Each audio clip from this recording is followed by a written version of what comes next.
Angelo, channel member, what? Howdy, Goondocks. Long time no see, my man. Broke ass nice. Good to see you, buddy. T Fetch. I was looking for lives tonight, and I watched some of Ray's. I was creeping.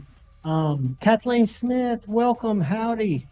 And I didn't ever see Rob's Nerdy Knives. Did y'all see him go live? He might be live now.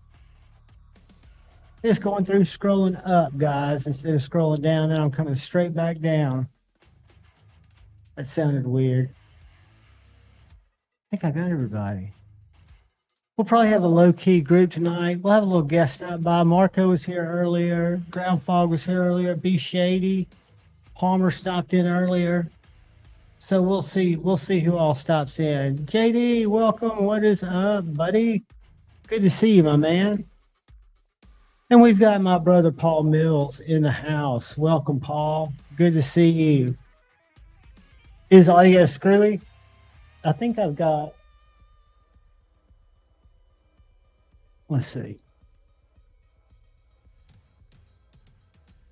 Tell me if y'all can hear it.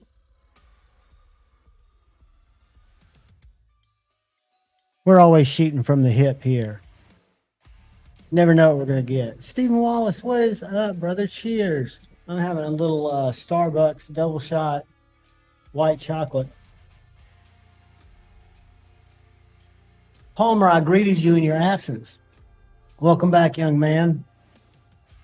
I've got a couple of cool things to show you. One of which is not mine, but it's equally awesome. And I didn't even know it really existed till my buddy got it. What's up, Dr. Drew, dude? Creep back, buddy. Crispy Critter, what is up? Group hugs, my man. Good to see all you guys. But this Barber button lock barber, I was surprised that these are still in stock. I'm not in the position right now to grab one, but I would trade probably my Mini Sweeney, which is a little bit more for one. And I would definitely trade my Slim for one. It's that good of a button lock. I mean, this thing has got a deep hollow ground blade. This isn't the Mini Barber. This one's pretty much a full medium-sized knife. But it's my buddy A to Z EDC's. And it's just got snap. Listen to that.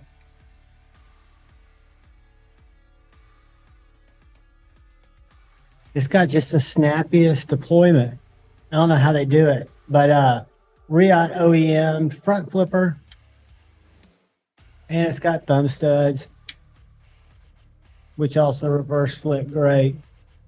Drinkwater, what is up? Jim Miller, howdy, howdy. Palmer, we've had people slip in while I was flipping that knife, but I'm gonna give that back to him tomorrow. Hopefully he'll let me bring something back to review. He's been a great source. What is up, Edgy? It is Shimiette's birthday, so reach out, wish her a happy birthday. It might have been over the weekend, but I think they're doing some celebrating, and I know he's doing some working. So I'm just holding the fort down. Just thought I'd come in on a Monday night, fuck with my effects. In the event that there is a loss of cabin pressure, oxygen mask will drop from the overhead. Warn y'all what's to come. And we'll just go from there.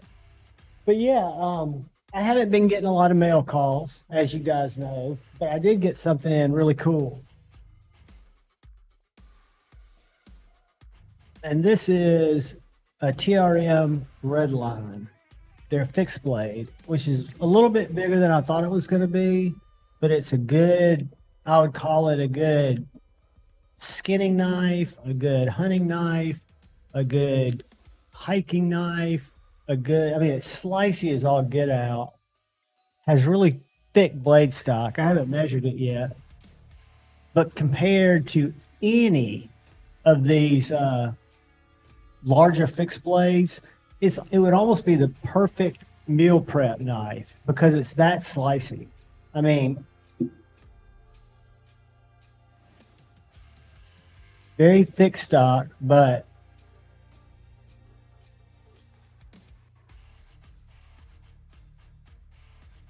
just a carver. So it'd probably be a good skinner, a good if you're going to dress a deer or something. Not that I would, unless I was putting it in some kind of plaid pants.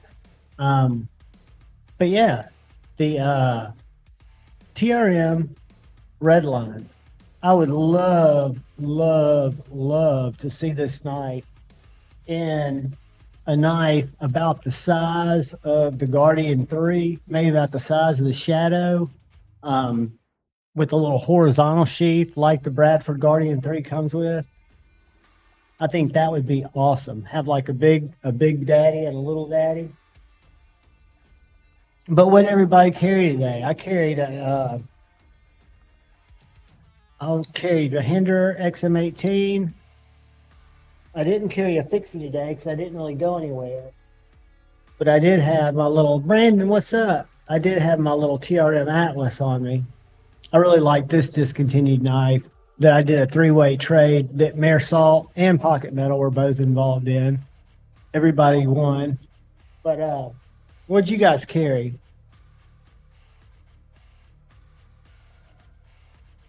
Edgy, you're welcome to join me, buddy. I will sit here and I will shoot the shit. Edgy carried a Shaman. I thought about putting my Shaman out here where I've got my Mannix. Edgy, you remember when we did that little scale swap? What's up, Forrest? And I let you use that that little part of I'm going blank. Part of Justin's little kit. I'm thinking about putting the kit because I've already got the titanium little finger thing, but I'm thinking about putting the low, what is it, low pressure spring and the ceramic ball. I've got the rest of that kit. What's up, Mare Salt? Welcome, brother. I was just talking about you. Were your ears burning? Forrest, I saw your titanium 940. That was beautiful. And that GEC bullnose is to die for. Jim Miller, Brother Miller, what is up? The Vision FG, the Mini Pyrite, and the Aries EDC Thorn. 3 bangers. I'm wanting to get, is it called the, it's the little one, the pear? Am I saying that wrong? Let me just look. Go to Instagram. I think it's called the pear, the little one that I really like. And I love I really love all of his blades because they're all kind of my size. And I don't know what made me get into the, is it edgy? See, that's what I was thinking. And I thought I could do it. And I know I remember when I switched it out originally, it was kind of a struggle bus. But it might make for good content, right? As long as I can keep shit from, but again, if the spring or the ball blows away, which ball did you put in yours? Did you put the ceramic or the one that's like the one that's in here? And Shane, you tell me, I'll send you a link, my buddy. I'll just do it in case you want to. Hold on.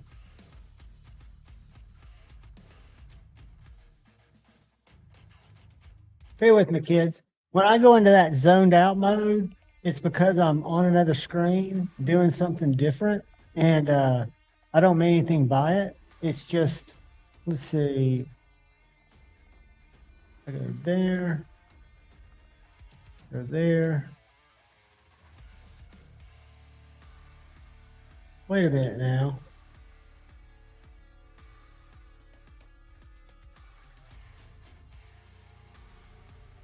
There we go. Boom. Boom. I knew it was somewhere there.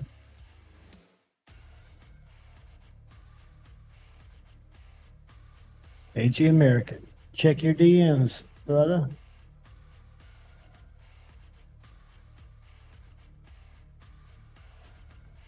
So let me get back to reading what you guys were carried. I think I paused it. Nope, it's moved past. Let me go up here. Yep. My Journey EDC, what is up, buddy? I hear you, bud. You got your face mask on. I got you.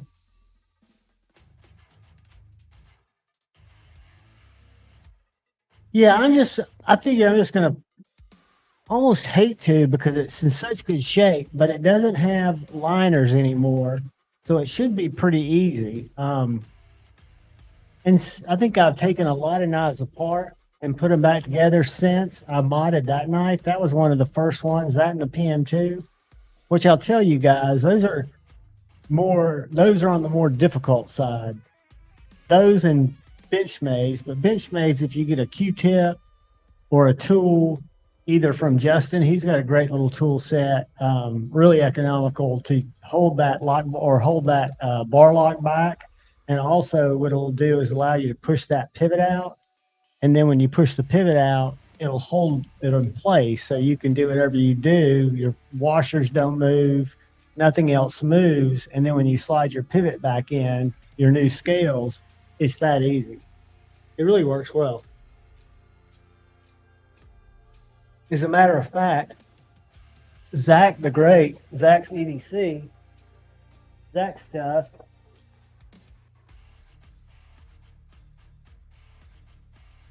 Whoops. Recommended it to me. And this is before Justin had his. And I went to Etsy, and this is a little steel one that's got one size for like your minis and one size for like your bug outs, your Adamas, things like that. And it's just got that same D shape. So if I'm going to switch my scales out and I want to keep the bar lock and everything in, you just push the pivot out and leave that in. That keeps your washers, your blade, everything lined up. Pop your scale off after you've taken your body screws out, put it on, put your pivot back through. It pushes this out as your pivot comes through because it kind of is angled here.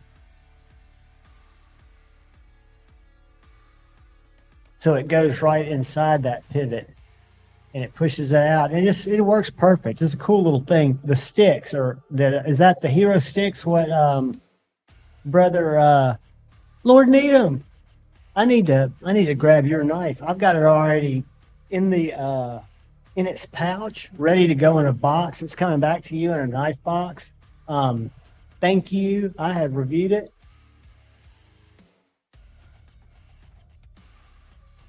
It is actually going to go live in a couple of days, but I need to grab it because it's a beautiful knife. With one thing that bothers me, oddly, because I rarely have clips. I think it's because the knife is so thin that the clip presents to me kind of a hot spot, and I'm surprised they didn't catch that.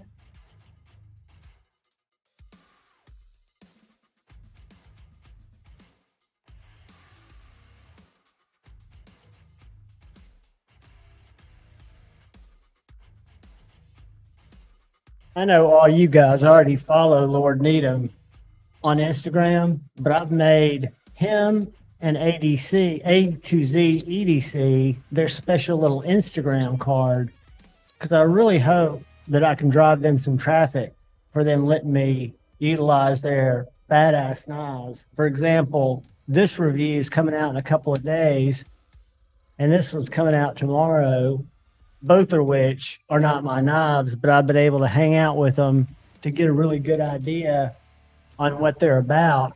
And I can tell you that I totally appreciate the workmanship of this knife. It's as good action-wise. Got a little late release, but that detent ball, it will roll over. So right there's your stop. Or what do you call that? I think that's late lockup or whatever you call it, but it moves right past it. The problem for me, and it might be because I have a medium hand, is that clip.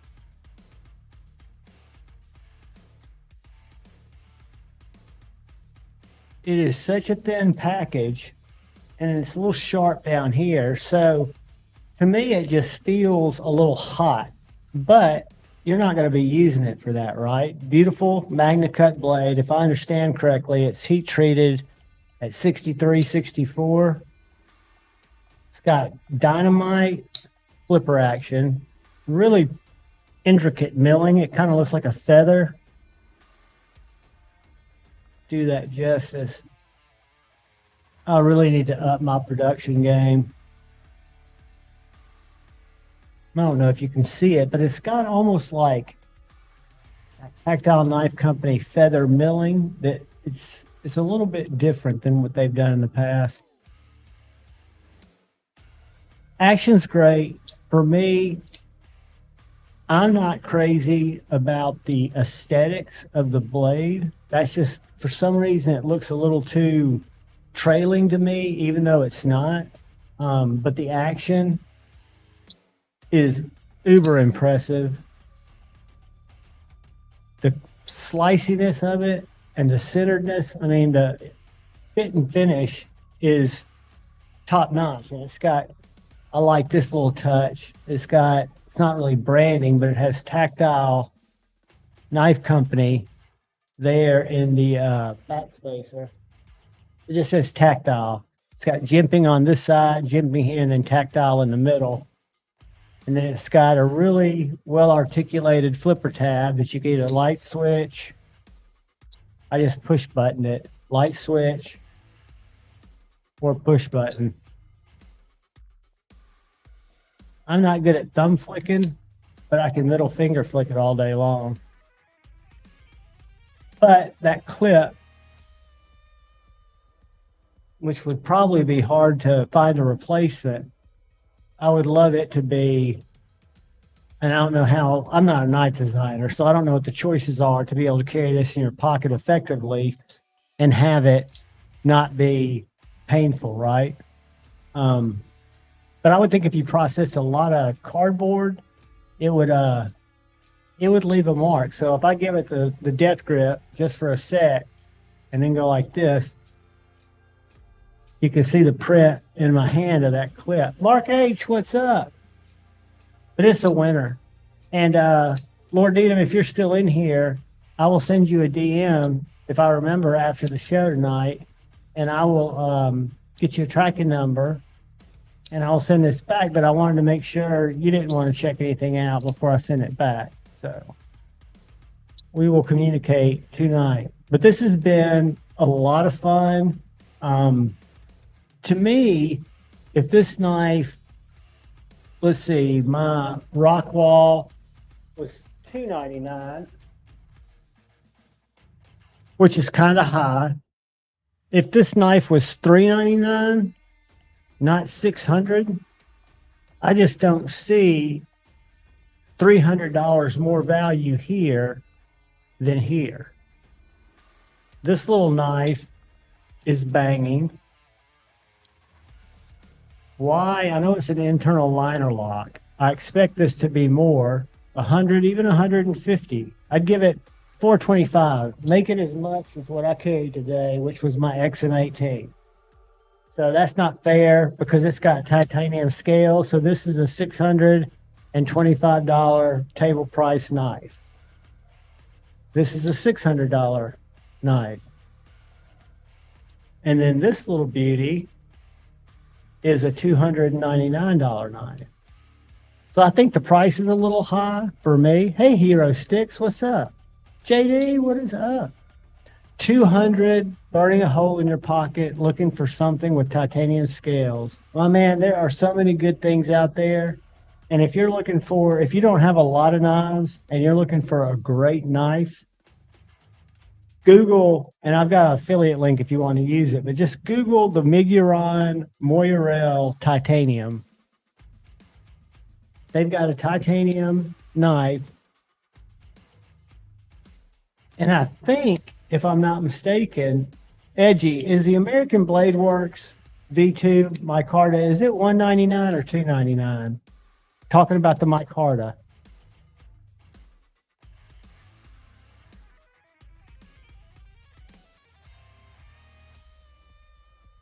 I want to say that's $199 because there's a great USA made knife that is not bench made. No offense. I've got a bench made out on the table. Let's go American Blade Works. I do not own one of these, but I have experienced these.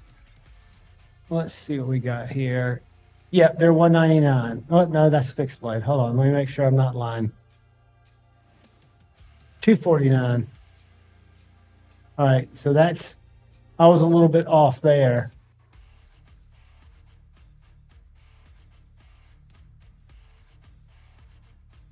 It's showing $249 on the site, but that could be matte. But I'll tell you what, I would. It's hard not to, and again, y'all are gonna. This is an imported knife, but I actually owned two of these budget knives because they were 49 bucks. And when they came out with a titanium, which I have not yet experienced, but for example, and that's going to be more, that's euros. So it's going to be, if we go find it, let's go. It's got great detent. It's a mid-sized knife. It really depends on what your main use is going to be too. I always go to this knife because I really want to check out. Well, let's see who's got it in stock.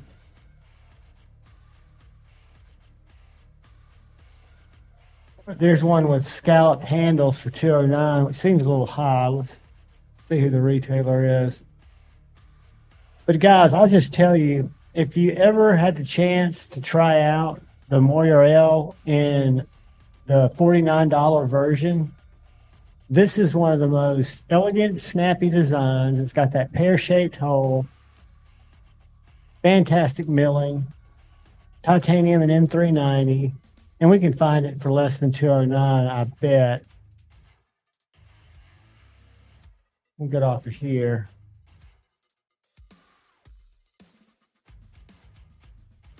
I thought White Mountain has it. Because if White Mountain has it, you can use Javon 10 to save 10%.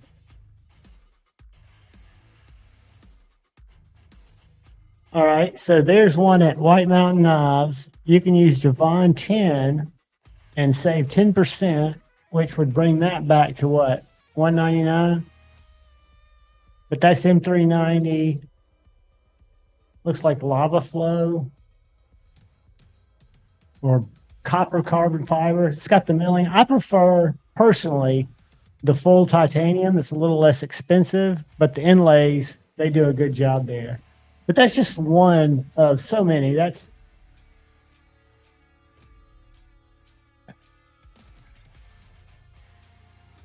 and I could be absolutely 100% wrong, buddy. But it's $249 on their website. Unless I'm looking at the V2, I couldn't see any V1s. I was just looking at available knives, and I'll share it because I was trying to throw some awareness to Michael Martin, who I'm a big supporter of. I've just never had the pleasure or had the budget when I wasn't buying something else, which brings me to what we need to. Oh, here's one. Yep, the Model 1 is $199. That is your little boy blue, and I bet we can find one. I bet Blade Bench has one.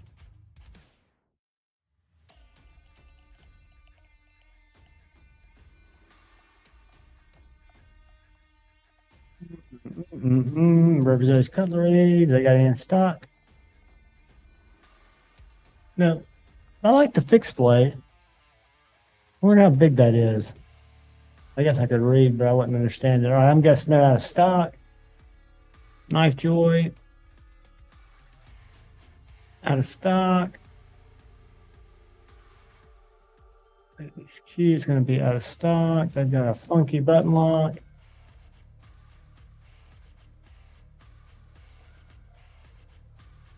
Knife Works, Knife Center, whatever you call them. I don't ever go there. Out of stock. But yeah, you could probably find one of those. I bet if we go to Blade Binge, when we go EDW,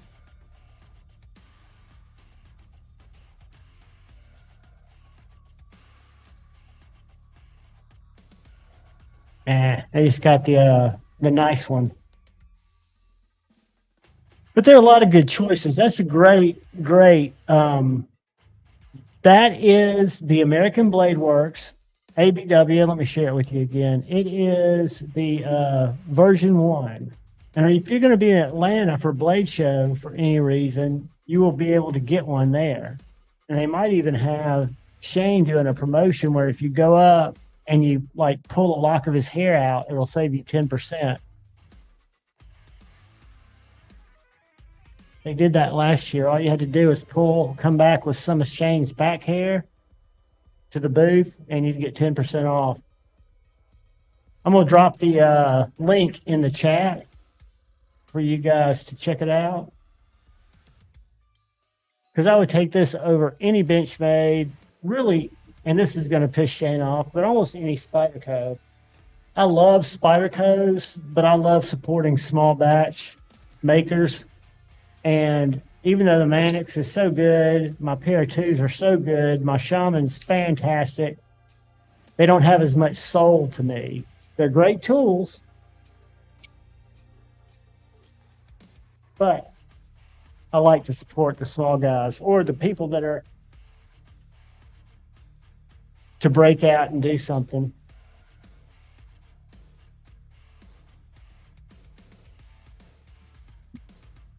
JD, I need to be working like a dog. Are you on the east side of the country or the west side of the country? Because there are other shows to go to depending on where you are. Where as long as you can slip away for a Friday and or a Saturday, this year I'll probably just make a Saturday day trip with Dark Gravity if he's not having to work. He's been pulling crazy hours. I know what I was going to do. I was going to relieve y'all the crazy music. Go with something more low key.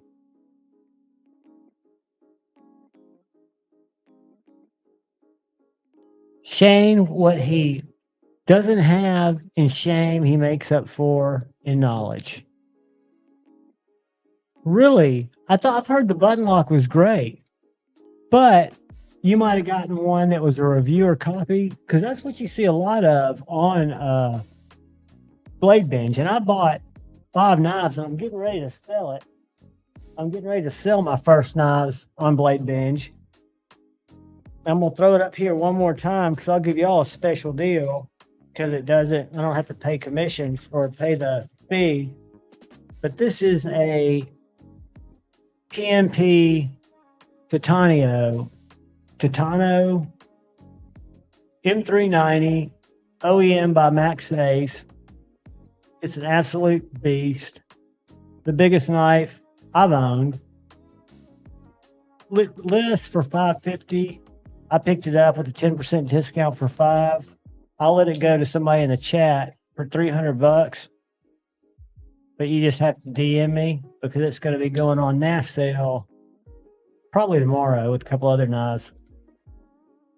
Got a great detent. It's got skiffs in it, multi-rope skiffs. And it is a Haas.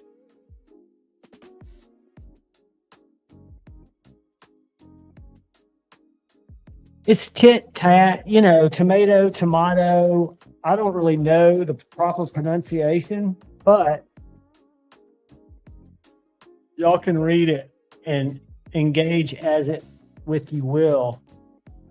Titano. That's a certificate of authenticity, I guess. Designer Carlo Maria Massa. Don't know who that is.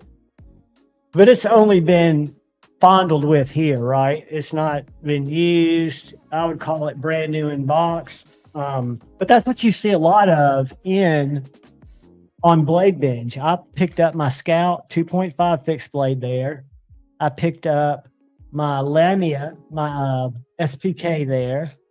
I picked up, there were several knives what else did I pick up there?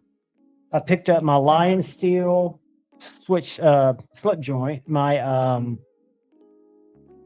which one is it? Damn it! My Lion Steel.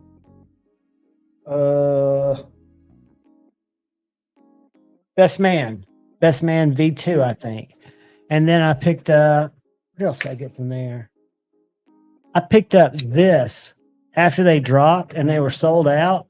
So I happened to be on Blade Binge one night, and there was this knife sealed in a box. And I reached out to the guy and asked him what the deal was, and he purchased this one and the satin because he didn't know which one he wanted. It had just come up. It had only been live for like 4 minutes. I just happened to be on there. And he said when I opened the satin, I knew I didn't want the stonewash. I liked the satin. So I'm just listing it like I got it. And he listed it for the price he paid for it.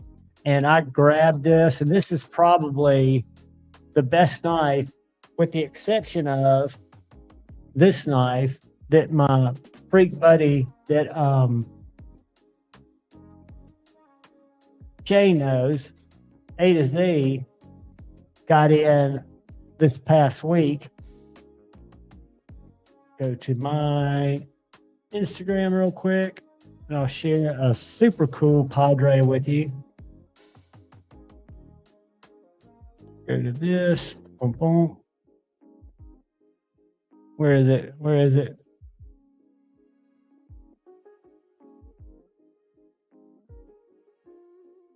All right, maybe it's not on here. Thought it was. Maybe that was YouTube. Let's see. Hold on. Are y'all going with me? I'm just making sure.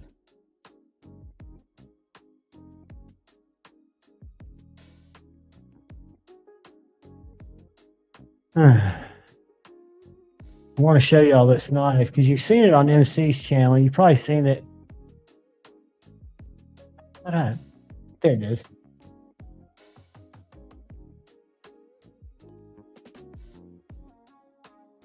That DLC is sick. I mean, I can't stress it enough. After I cleaned it up, it is just an absolute beautiful knife. And I don't know if y'all saw, but Kunwu's coming out with a fixed blade pulsar. Did y'all see that? Let me show y'all that. I reached out to them. They don't give me the time of day, which is fine. I don't blame them. But I reached out and said, hey, I would love nothing more than to review that knife. Whoops. Where is it? And I'll send it back to you wherever you are. Because the Pulsar is a smaller knife, right? It's going to be more EDC size. So let me share this with you just to show you. Boom. Look at this.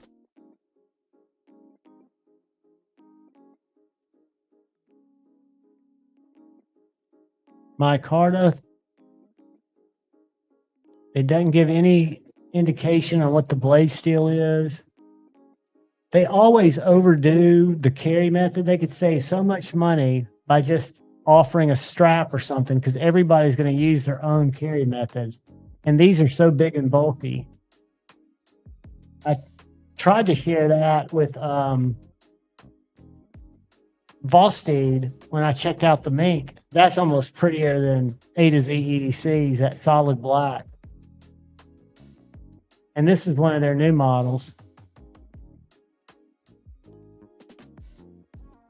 And I've told them in no uncertain terms, I even sent them the video, I do not like their X-Lock or whatever you call it.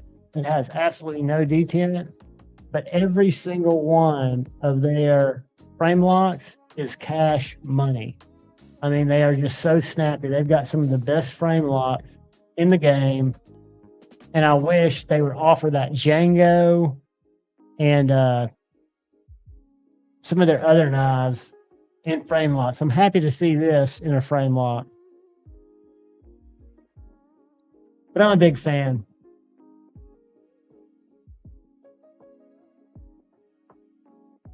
JD, it is deep. Really not. I mean, it's definitely a belly. It's a finger slicer. It's a guillotine.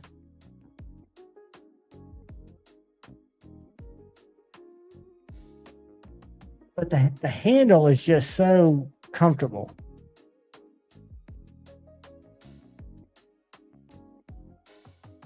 I don't think I've talked to anybody who has one or experienced one who did not think it was a comfortable, very comfortable knife.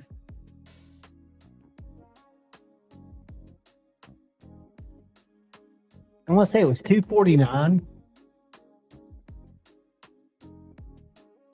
That's true, Edgy, and you actuate knives totally different. So I totally get that. A frame lock for you would be probably the second behind a liner lock, or maybe.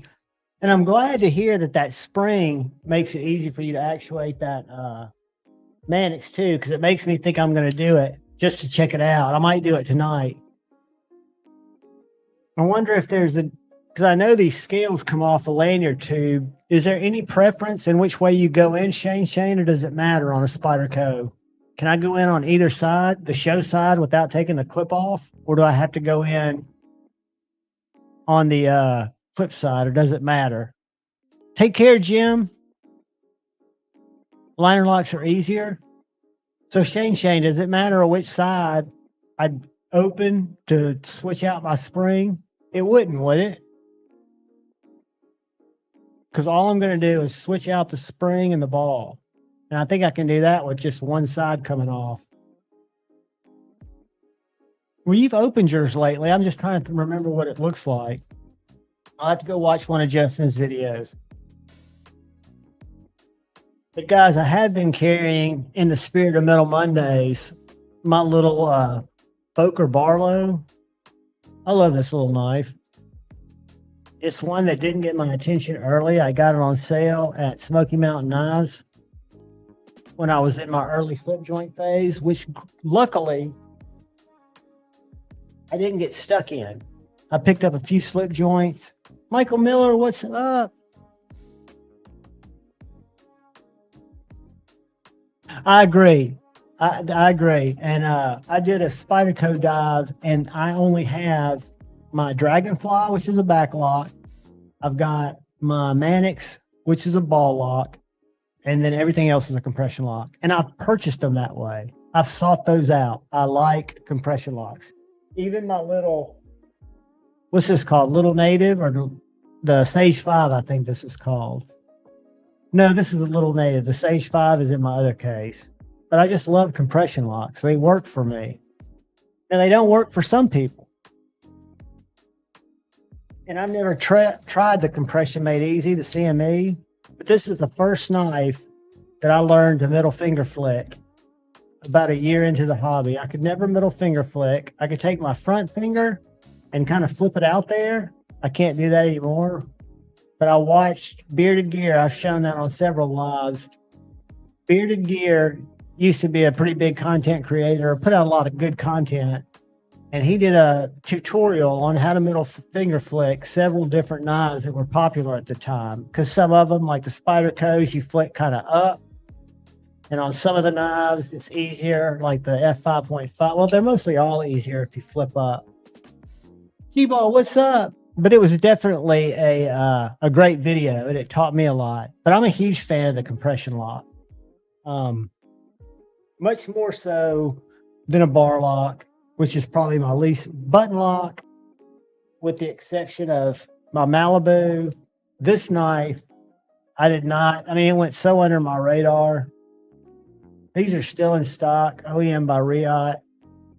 A thick stock, deep hollow ground, funky ass blade. And when you hit this button, it's just butter. And it snaps out.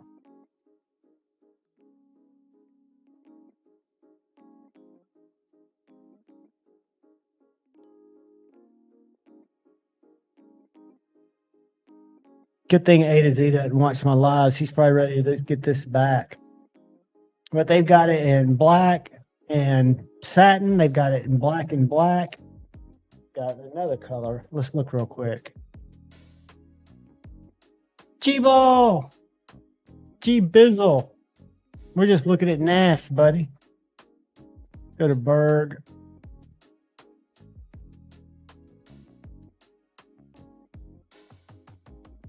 Let's share this.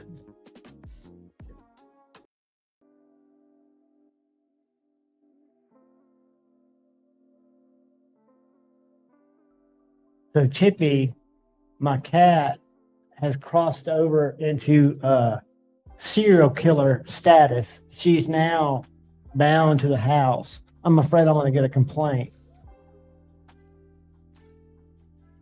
She's taken out rabbits. She's taken out chipmunks. She brings them to me, and she's very proud. And some of them, it's just, I don't know what to do with it. All right, let me.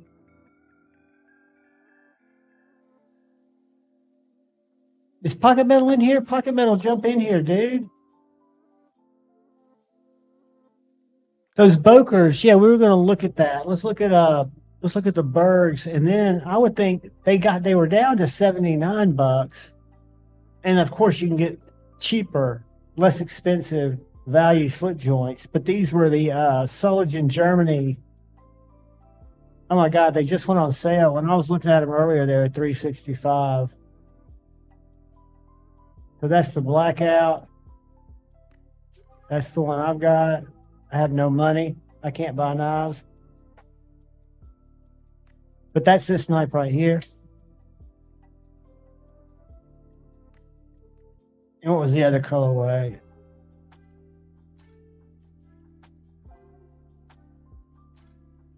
Again, OEM, that looks like a different kind of stonewash, doesn't it? That looks like I guess that is kind of a light stonewash, where this one is the one I would go with.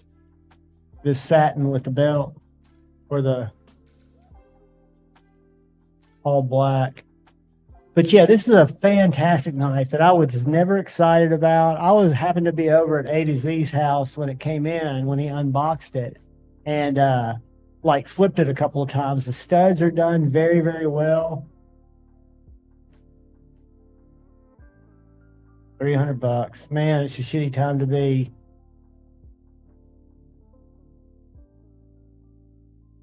But that's a good knife. I've been hanging out with it, but I'm not a button lock fan, because I was about to say that's my least favorite type of lock. Steven, they're amazing. I mean, Tippy's the same way. She'll follow me. I'm a big fan, Barry. I mean, again, I do agree that they're possessed probably by the dark side. But all cats are, big cats, little cats.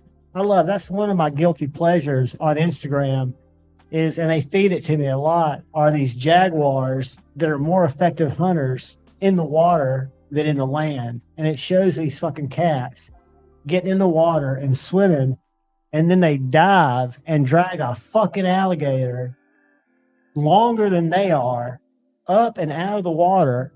I'm going to have to show it. I'm going to have to find it, because it's just so impressive. And these little cats are the same way. They just do it to rabbits and shit. They're relentless. I mean, and it's almost scary, because she takes off little body parts, kind of like is it jaguar?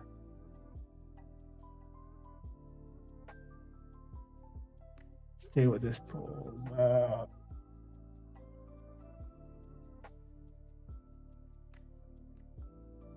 I want to see it. This right here. I want to see it eat something.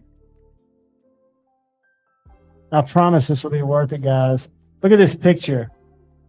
I'm going to show you this picture first. But this is what they do. This is a picture of one going down. Check this shit out. Tell me that's not scary.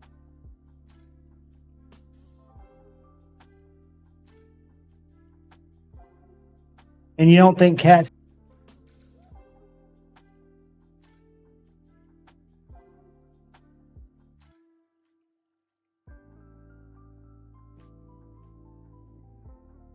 always do that. I stop sharing and I throw myself out. That's kind of funny though. All right, let me find jaguar alligator. Hold on.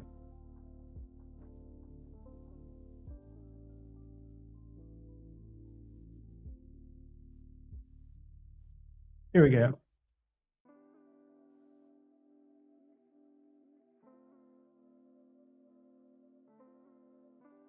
So this is some shit.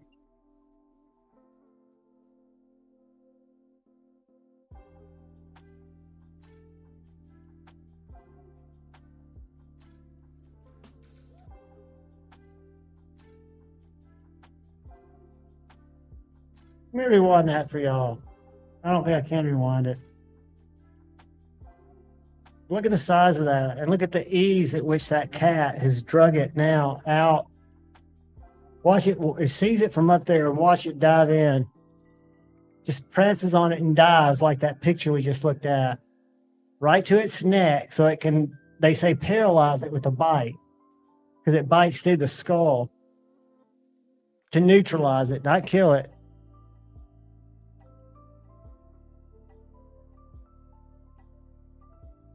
Dude, it's insane.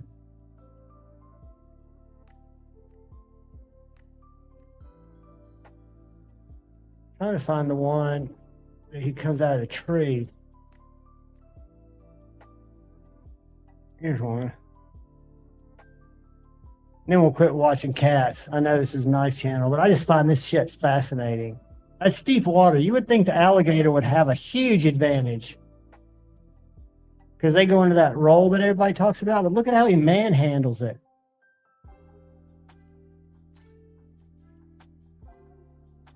All right, I want to show y'all one more that's not the alligator. Where is I sent to my mom? And then we're going to be done with Instagram weird shit. This right here. Watch this. He's about to lose it. He's about to lose his fish. I don't know what kind of eagle that is. But he goes down into the rapids. And you're like, oh shit. He's just getting a better grip on that fish. Watch how these wings get up out of the water and he brings his body and that fish, which is as big as him, out. Look at that. The power. I just find that so cool.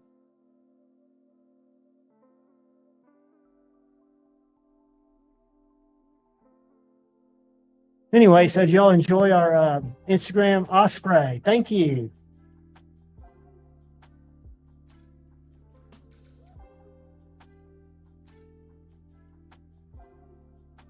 No, I'm not into Jack Wolf Club. I've got two, and I bought both of mine.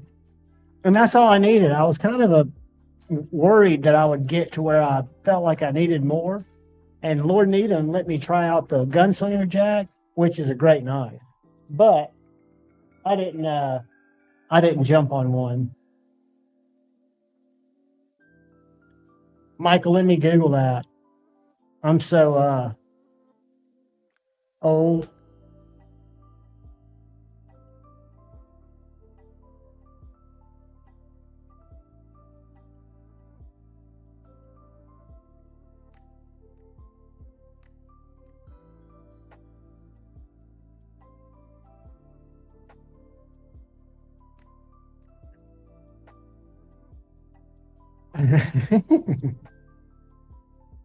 I would do it no justice because I only think that he has. I also tried the sharpshooter, and the sharpshooter. No, of course not, Edgy. I have never gotten a paid review. I've gotten a few knives sent to me to check out, but I only seek out knives that I would buy that I like. You won't see me with remettes and things. Nothing that there's anything wrong with those. If it's just not a knife that interests me, it's just I don't have the budget right now to really do it. And the sharpshooter, you're right, Lord Needham, the carbon fiber, that glow carbon fiber was to die for.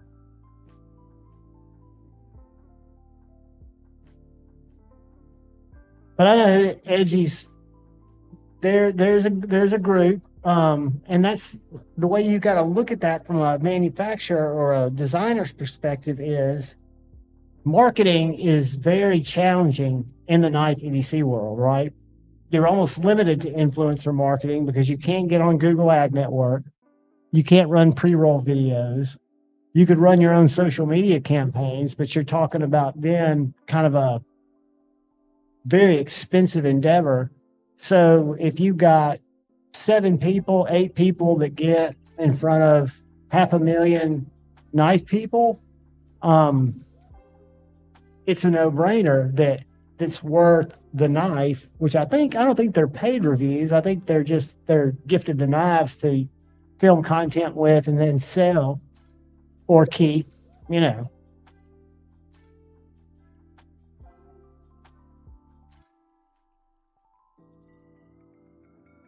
But I'm not sure because I've never been in it. I'm sure Lefty would tell me. I was always under the impression that the knives were sent to him. Yeah, I didn't know knives were actually paid. Oh, that's one knife in passion. No, I'm talking about. I know that Jack Wolf's marketing strategy is to send like 8 to 10. I don't know how many they've allotted for their marketing budget out, not to have them passed around, but to people like Casey, Lefty, Jared, Stasa, El Professor. What's his name in Mexico? I really liked his stuff. I haven't watched much content in a while. And a couple of others that do get them. Oh, really? On top of the knife, or are you saying the knife is the payment for $300? Because I understand there's value in the knife.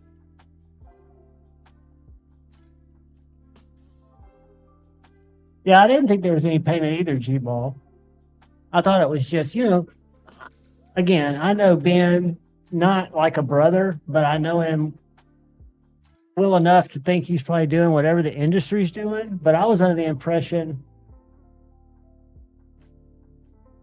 So you're saying on top of the knife, Edgy, right? That's what you're alleging? Because I don't know how it works. I'm curious. Because I just wouldn't think Jack or Ben would pay $300 and send you a knife. Be shady. Are you not stoked, dude? Congratulations. I'll tell you a secret. It's got gotcha, Angie. That's what I was thinking. But in defense of a lot of companies that do that, I know a lot of fixed blade companies do it with Stasa. You've got to find a way to market your product, and it's kind of direct marketing if people are giving honest reviews, which a lot do. I would say most do. Everybody, I say that with a little bit of a grain of salt because I think people can tell. Maybe I'm wrong. And I should not say that because I know people donate to keep people on TikTok. But what I was going to say, Be Shady, is this has better detent than my Evo. I like my Evo more for sentimental reasons and because I think it's just an awesome knife. But this knife, unbelievable.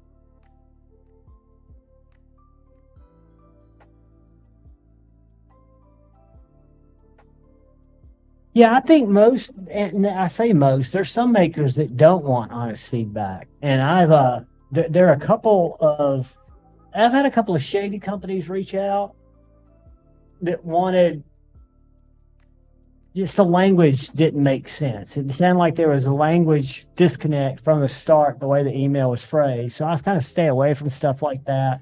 What I try to do, and I go about it wrong, I just learned about share a sale and Shopify collabs and how to go in and reach out to brands that you like, right?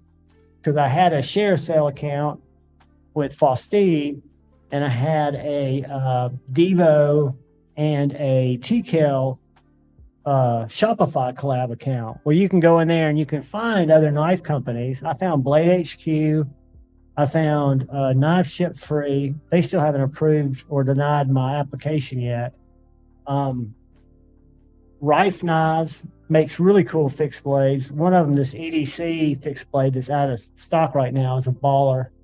And then Kaiser, several others, CJRB, Artisan, because those are knives I buy, right? I mean, those are knives that I've given the Pyrite, one of the best knives of last year. You know, I gave the Miguron Moirel, like the guy that was asking about a $200 knife, the top budget knife of the year, because I really felt that way. You know, nothing for me to be gained. And my reviews won't change because I've got access to affiliate links. I'll just drop them down there. Nobody has to use them. It's just an easy way. If you want to use them, by all means do. It helps the channel, but you don't have to use them. And that's the weird thing about my channel, is it's different. That it's more focused on the way knives make me feel, which means they're going to be knives that I seek out, and my style's a little different. But I will tell you, what's up, Pitt? Yeah, and that's the whole thing, Pitt. As long as you let somebody know that it's been sent in for review and you appreciate them sending it for you to check out, that's the key. And again, some reviewers, I think, get all their knives sent in. Some get a few. I get some from Vostede. TRM sent that in to me, which I was very appreciative of. Leon Ma sent a knife in to me once, and he sent a couple of budget knives that I've given away. So it helps, you know, and knife companies, if they give, that's what I've always thought. If you get a knife for review, or if you're getting quantity of knives for review, it makes sense to me that you want to make some content out of them as much as you can. But those are great knives, I think, to give away to subscribers, to members, things like that, to kind of pass them through. 99% or 98% of everything I own, I paid for. I paid for every bit of it. Now I use my 10%. Before that, Lefty's 10% code at White Mountain. And every knife, with the exception of the Vostede Corgi, the Vostede Corsair, the Vostede Nightshade. I think there might have been one more Vostede, and that little Vostede that I gave away. All the others I bought and gave away, but I'd had them in my collection, right? Drinkwater, I'm a big fan of Jack Wolf knives, but I also understand that a lot of companies, that's really, unless you've got a really strong social media marketing manager. Mersault, I get lost in his link tree, but mine's growing. I picked up using that, what's it called? Share sale. Are y'all familiar with Lockerbie? They make kind of like field notes and field notes covers. I've got a link to them now and a 10% code, but it's because I like their stuff. Somebody's texting me. If y'all are in the chat, I can't get to it because it's my phone.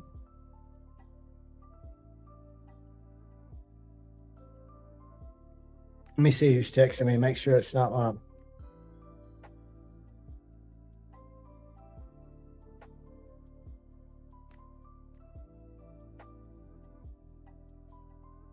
Greg got Instagram. And Edgy, that's absolutely fair. And I think when somebody tells you that the knife was sent to them for review, to me, I'm assuming, like with Metal Complex's video, he always thanks Max Ace or whoever for sending it in for review. So I'm assuming, because he also has so many knife sales, that those knives are sent in for review. And of course, with Nick Shabazz, he has his little thing that he throws down, right? But I'm not aware, and maybe I haven't paid enough attention, because again, I haven't been able to watch a lot of content. I absolutely agree. You know, and I'm sure there are cases where people maybe in an unboxing overlook it, but if they don't talk about it and, you know, let the audience know that it was sent in. But you can also say that you requested it, because a lot of cases, a lot of times with Vostede and with TRM, I reached out to TRM about that knife when I first found out it was being conceptualized. It's something I always wanted to review. So it's something that I would have probably bought if I was employed, because that's the type of knives I buy. And I own, that I bought with my own money, every TRM except for their first knife, which I thought was the Atlas, but I found out that it was not, that there was a knife before this, a Nomad.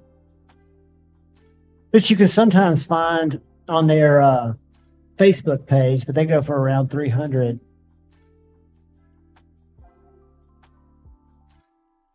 Yeah, if it's a paid promotion, you've got to have that in your YouTube video. It's a totally different way you upload it. I've never done that, but that's a totally different deal. So if it's a paid review or a paid placement, like Melissa Backwoods is a great example of somebody who does it and does it right. It shows at the bottom of her video that it's a paid placement or something.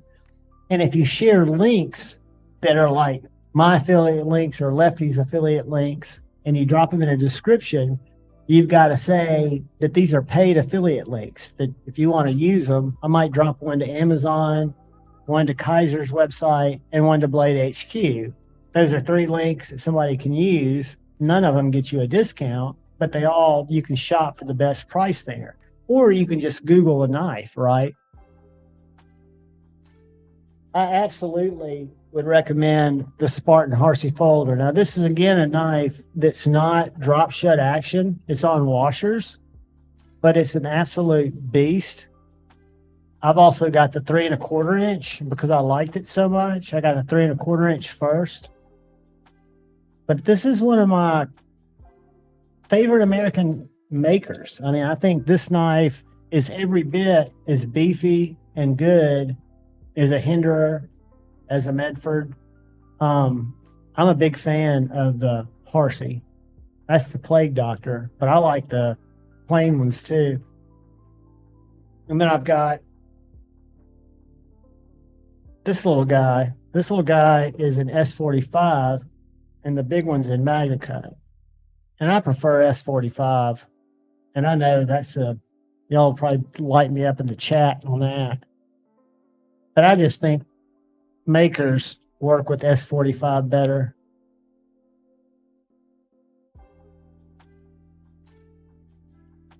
And I'll tell you, Dina, that is true. And I always say, always look at other reviews and take your own personal application, what you like in knives. I tell this story, and it's the truth. I mean, I bought as many knives that Lefty hated as knives that Lefty loved, because he was kind of my gateway to a lot of knives that I didn't know existed, right?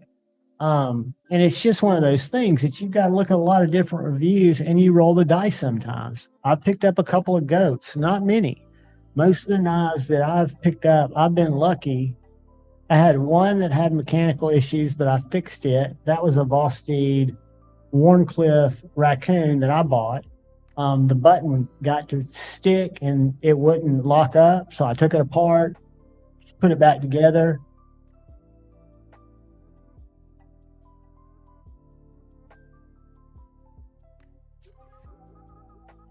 That's true, Edgy. I agree that if there's payment, because I see a lot of that on some of the other more questionable content that I watch, where there's a lot of paid placement for those little things that are like vapes without vape, the Zoom or whatever you call that thing, and you see ads for Adam and Eve that are kind of like the creator will talk about shit for like 3 minutes before the video starts. But it's pretty transparent. But there's a lot of creators out there, and I know, and I'm talking about in other verticals, some of the weird shit that I watch, they get called out all the time for doing shady shit and promoting shit without saying that it's a sponsorship. I agree, Mimo. How many subs does she have now? You've got to remember, she's got a background. She's famous. She was famous when I first met her from being on Naked and Afraid, even though I never watched Naked and Afraid when she was there.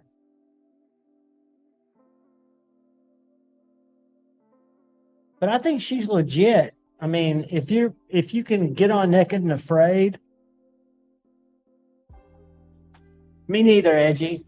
But you know what I'm talking about, right? You can tell that people, or that coffee. What's that coffee that everybody pimps? Um, what's the coffee that you see on everybody's channel? I say everybody's. I know One Night Channel has it. Um, but yeah, there's all kinds of things that you can segue into. But then it becomes Black Rifle Coffee. Thanks, Palmer. Palmer, you are an absolute wealth of information. I appreciate you.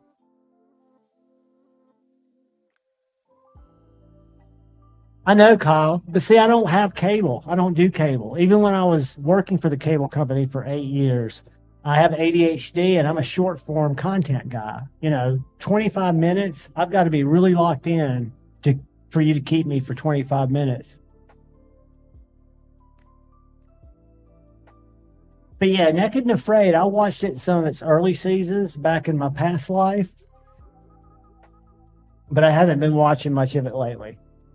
And I missed Melissa. My point is, you've got to be legit in some capacity to be able to get out there in the jungle. Yeah, I'm not saying anything's bad about Black Rifle, Salt. Not at all. Because I think those are good products that the creators probably seek out, right?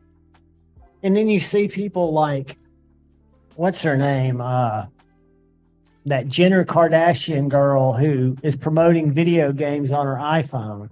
And she doesn't play video games on her iPhone. To me, that's a cold, hard shill as opposed to sharing. Because something else I've got an affiliate link for, and I don't have any left, but I've bought them before. They're called Backfire fire starters. It's a little black tube with yellow writing on it about this long. It's a coil like rope coated in shit, and you cut it and you make a little nest out of it, and you can pop a spark on it, and it lights up really well. So I've got some of those I'm going to order and try those out because I've got some other fire starter stuff. But the one that I had that was the Blackwoods, I used up at LJ. That's true, Kyle Kenley. But yeah, I mean, you can watch. You can go, and the bigger creators, the ones that I really respect, there's this guy called Oompaville, and he's in Texas. He does just kind of calling people out and shit. But he's in Texas, and he started, it's on this same property, a candy company, a real small candy company, and they make like Sour Patch type candies and all these weird exotic flavors, and they'll do one flavor drop a week, real small batch stuff. And they do a newsletter, and it usually sells out before, wow, 849,000, Mimo. That's huge. But so he's using his platform. What's up, Pocket Razors channel member? He is using his platform to start his small business, and he talks about it. I wanted to, it's all USA made candy, source materials. I've never ordered it, but instead of him having, and he talks about it, sponsored ads, and he will have a couple of videos that are sponsored, but he just uses his own company and talks about how that equates to a large amount of cash that he's saving in his marketing budget. Because I guess for the viewership, there are people willing to pay. Unfortunately, the knife industry, I don't think there's tons of cash there. I think if you were reviewing electronics or you were reviewing higher end items, I don't know. Be shady. I know she's real active on Instagram. Let's see how many Instagram followers she's got.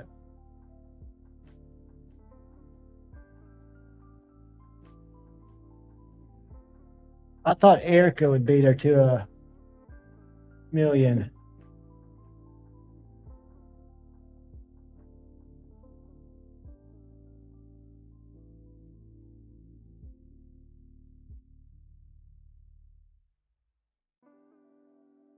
That's not her.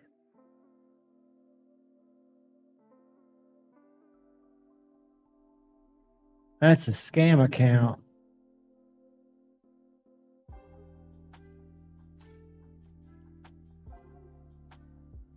Let's do this. Back. Enter. That's more like it. Nope.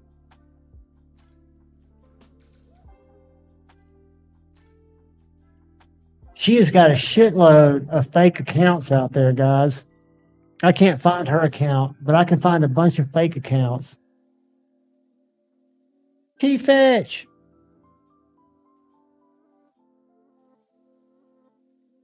Mimo, they start out stiff, but they work in just like any phosphorus bronze washer knives do to where they're really smooth, kind of like a Chris Reeves or like a Spartan. Zach Stuff. Thank you, brother. I appreciate you, my man. But yeah, they'll start out, when you say stiff, I can reverse finger flick it, but it's more, I get more pleasure slow rolling it and letting it lock in. I don't know if you can hear that. Edgy, those are great knives. They're in CTS XHP. I had both of those knives. The field grade Spartans. They're winners for what they were. I think that Talos I got for under 150 bucks. And no, the Aster was under 150 bucks and the Talos was under 120. Did y'all see Jody's post yesterday on Instagram? I'm going to pull that up. I thought this was really cool. Whoops. Whoops. Whoops. Check this out, guys.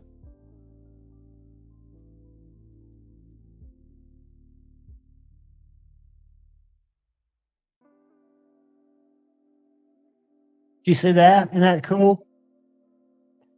Hopefully he'll pop in here, Be Shady, or who said that? And hopefully he'll pop in here, but he's got some deadline stuff he's trying to catch up on, and it was Shimiette's birthday, I think this weekend or today.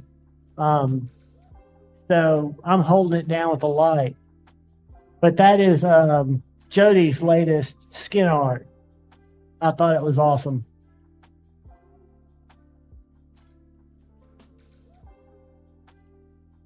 What else do I have here? Are any of y'all fans of Jacob Lundquist designs? This is a little knife I requested from Kaiser because I've got the full size and I've got the little Vanish flip joint. Because I'm a big fan of this design. And this little button lock in 14C in my Carta is 45 bucks. MAP price. Go to Blade HQ or if you go to Kaiser's website, 48 bucks. Has no button stick. Mine doesn't. Very, very snappy. Kind of splits the difference between a fifth pocket carry knife and a just small, medium-sized EDC knife. But this thing, y'all didn't see the unboxing, is an absolute laser beam. Whoops. So if you like those Jacob Lundquist, I can give, in the review, I think came out today, but I give 2 thumbs up on that knife. And for 45 bucks, it is a winner. I've got my mini Adamas out. It's in disguise. It's wearing some AWT scales, so it looks like a Adamas-shaped aluminum knife.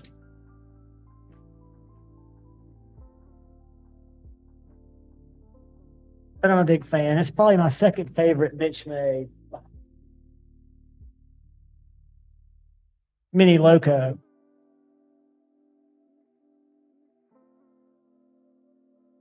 That's my number one Benchmade. It's got a little bit thicker blade stock, I think, than the Mini Adamas.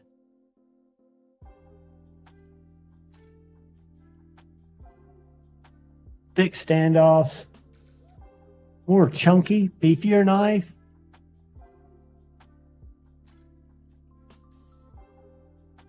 I'm a big fan. What's up, Brass Brigades? Did I send you a link, my man? I thought I did. Let me send you one to your Instagram in case something's jacked up, because I've heard somebody texting me, but I've not been able to get to it because it's my camera. Hold on a sec. Let me find you in here.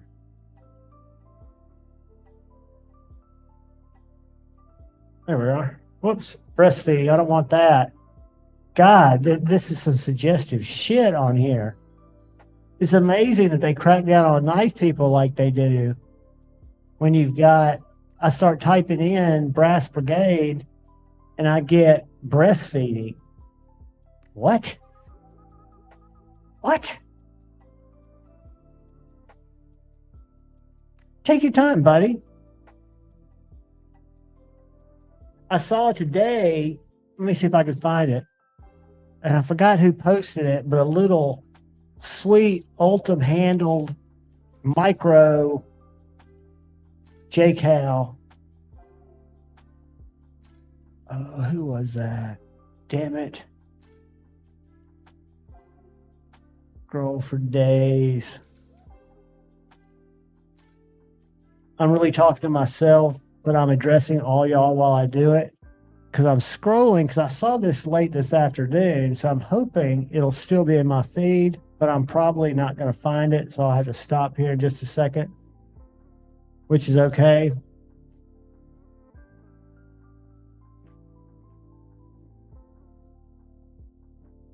So did anybody watch the Ryan Garcia fight Saturday night? I didn't watch the fight, but I watched some live commentary streams. I can't find it.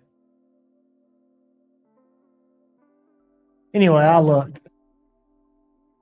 But did anybody see that fight? It was pretty wild.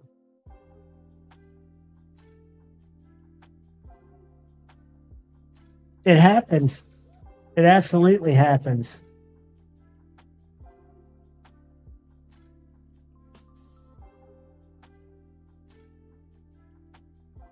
But they were talking leading up to that fight that Ryan Garcia had no business, fighting because he was mentally ill or drugged out.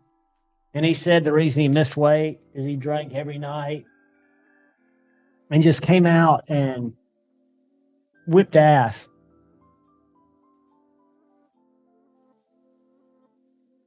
In a very technical, professional way.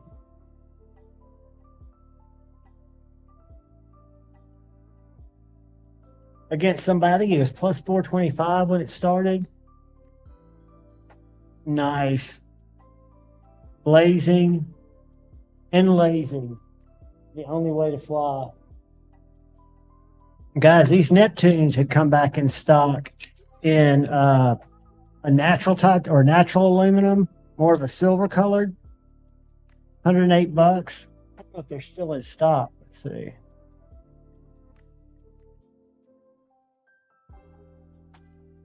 Oops.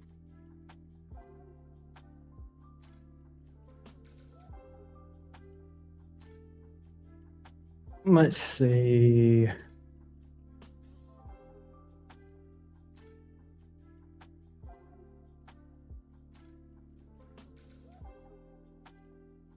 Nope. Looks like they have more blade styles. What was that? Oh, those were the black ones. But there'll be more in stock. That's a good thing.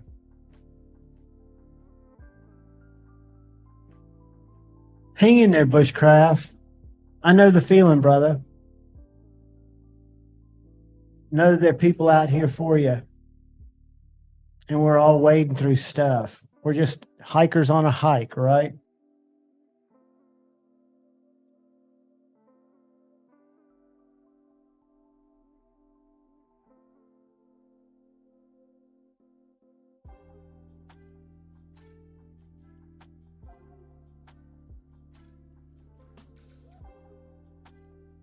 edgy. They are. Think about it. They are made somewhere else, but they're American companies' designs that help American companies make their SHFs, their 3 1/4 inch Spartan Harseys. Um, it's one of those things that I think you can promote that with confidence. There, we were talking. I was listening to. You got to think about the price of inflation because Ray brought up a really interesting point on Everyday City Carry because they were asking what his idea of a budget knife was, and I've always been like $100 and less. Well, if you take into account inflation, it's really 120 and less budget, and you could even stretch that to a value knife, right? Because you're looking at CTS, XHP, and I've sharpened those knives on my TS Prof, and they sharpen fantastically well on the knees. Well, the Talos is an exact replica of the 3 1/4 inch Horsey. I've got a video where I review this and where I review that, and they're literally mirror images of each other. One's a liner lock in CTS and G10, and then this is a frame lock. But the size and the design of the Talos and the small Harsey are identical. So instead of buying something from Civivi, you spend $100 or $20, $30 more, you're getting a classic knife design at a more value price with good blade steel, and it might lead you to try an American Harsey. It did me, and I held on to those knives until I started getting these, and still kind of wish I had the Talos because that was a great knife. Those are slicey as they could be. Are they not in XHP anymore? Let me see those.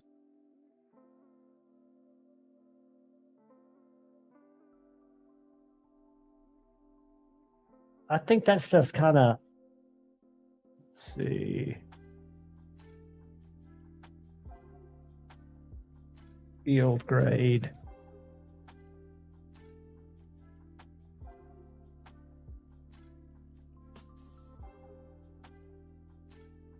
This says Stonewatch XHP here on Blade HQ, and if anybody wants one, I've got an affiliate link.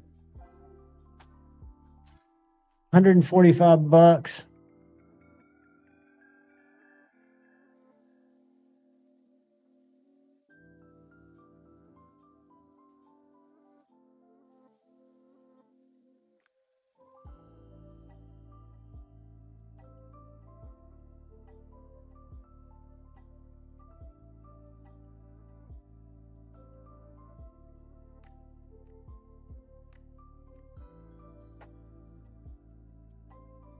But yeah, those are now I'm looking for the Talos.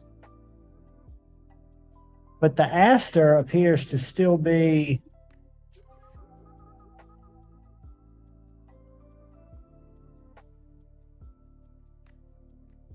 let's see.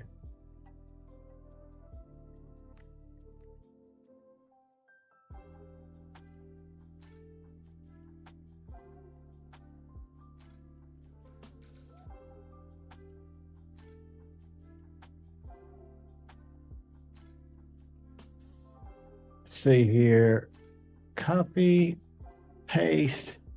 Here's the link for the Aster in XHP. I got to guess. I'm going to kill the music and say howdy to Brother Jason. Can you hear me, man? I can. Can you hear me? Yeah, loud and clear, buddy. How are you? Yeah, I'm pretty good, man. Look, I got my little coffin guys in. I love them, dude. Those are the beads? These are just those are your patches. Yeah, they're like little, like, I don't know how he makes them. They're almost like, I think they're just like maybe 3D printed. They're like plastic, polymer or something, but they have Velcro on them. They're very nice. Cool. Yeah. A little harder than I guess they're a little bit more stiff than the rubbery ones. Yeah, but they're kind of cool because a lot of the shit that I would put these on is like like maybe a plate carrier or a battle belt, something that Yeah, or it'd almost be range better. bag. I don't know if it would be good for, a backpack or something that needs to be more flexible, but shit, for a wall, like a Velcro wall or something. Pretty No, I cool. think that'd be fine on a range bag. Yeah. And then I also am getting some actual, what do they call them? Ranger eye patches like this, Yep. the little ones. So But what have you yeah. been doing, dude? I've been checking your posts out, and I was trying to think, and I was looking for it just a second ago. Somebody posted today a little tiny razor knife with an ultimate handle that you could see the Oh, coffin through. Who was that? I reposted his post. Okay, let me see if I can find it because I wanted to show it because I thought it was awesome. Yeah, that's one of those new, like the 4 inch. I wouldn't call them a J Cal, but they're like only 4 inches. Those are S35 VN, you know? Um, Yeah, and I just get the blanks water jet cut and then I just change the blade shape up on them. this is it right here. This isn't his picture, but this is it before it shipped out. Yeah. I just think that's awesome.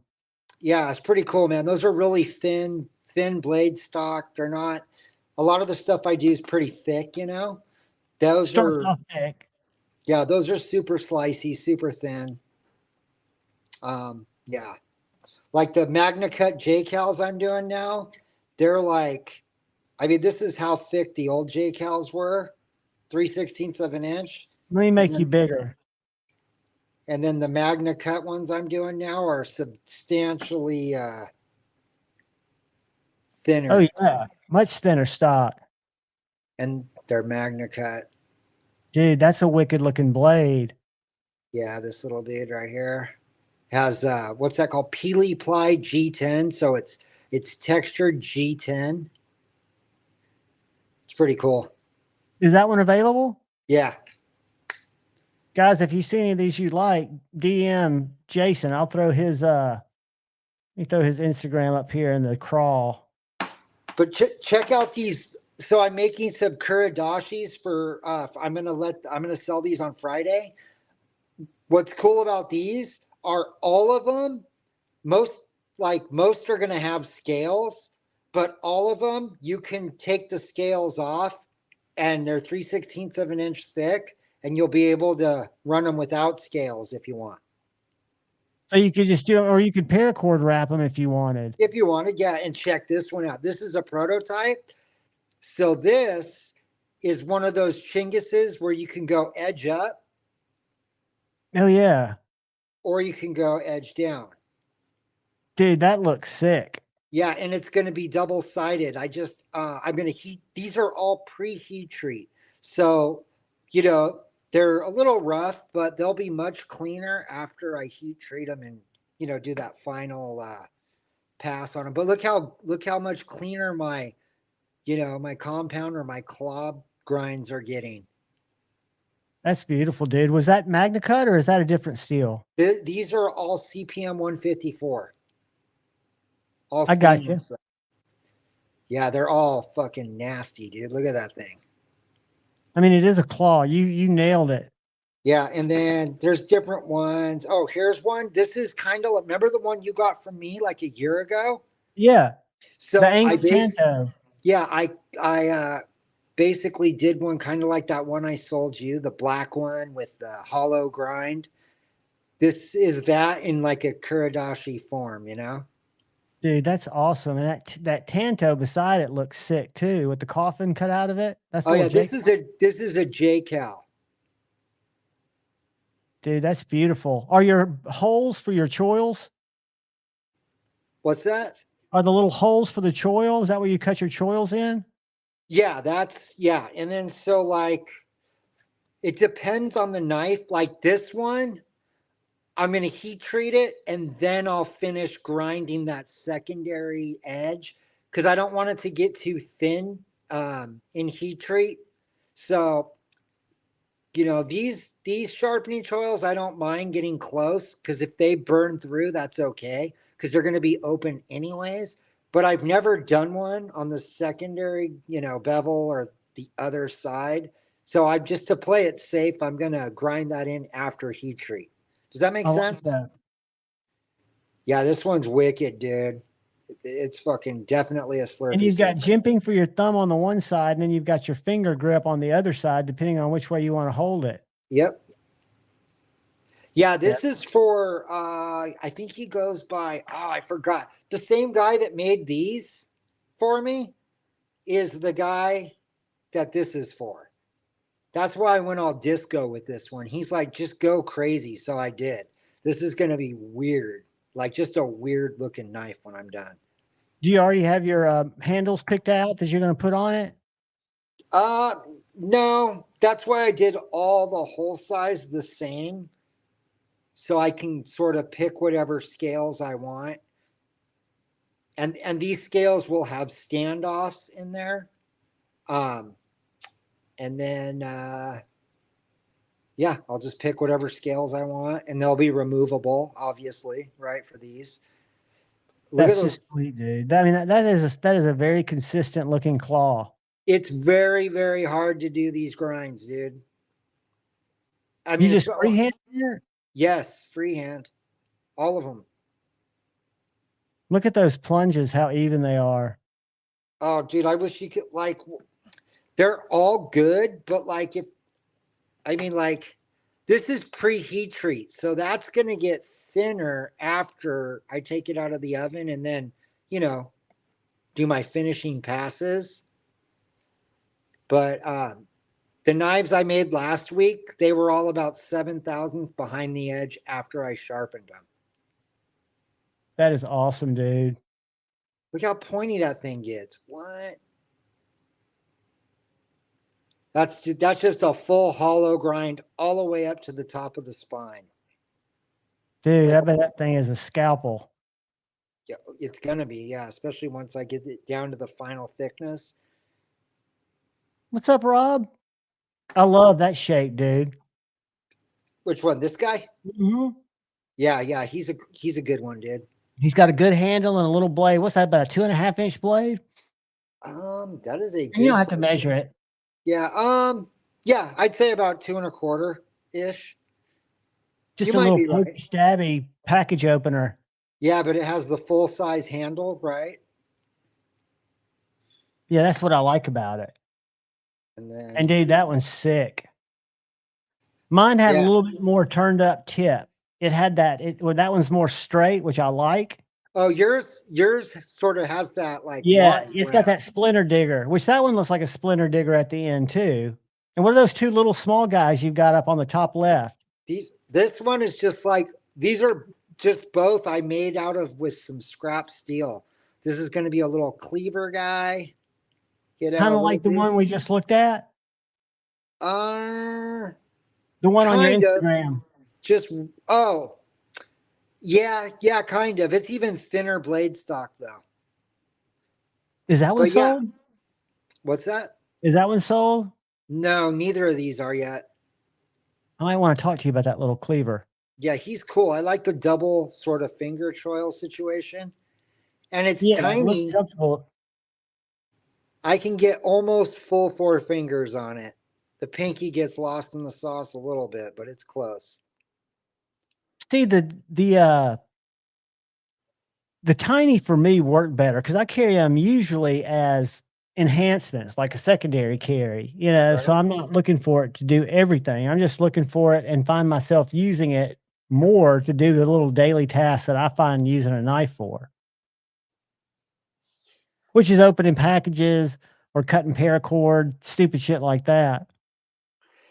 Yeah, you got a couple of the little micro J cals, don't you? These little I dudes. do. I've got let me pull them up. Let me get you out of solo.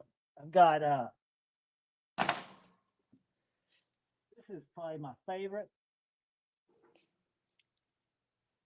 I'll pull this other drawer open. I love this is what I call my mini micro. Oh yeah, I remember him. Yeah, dude, he is this little slicer. So And maybe it's I'll do balanced this. perfectly. And then this one has got your first set of screw-on scales and it's got that tip kind of like my Angry Tonto, but it's a little guy. Is that the one with the purple liners? I can't tell. Yes. Dark Cool. purple liners. Nice. Dude, it's sweet. Maybe that's how I'll do this one. Just a tall, flat grind, super, you know, slicey. Well, you're killing it, man. I mean, I watch your stuff. I need to check my Instagram messages more often. I'll share your content out more. You need to text me and let me know that you shot something over.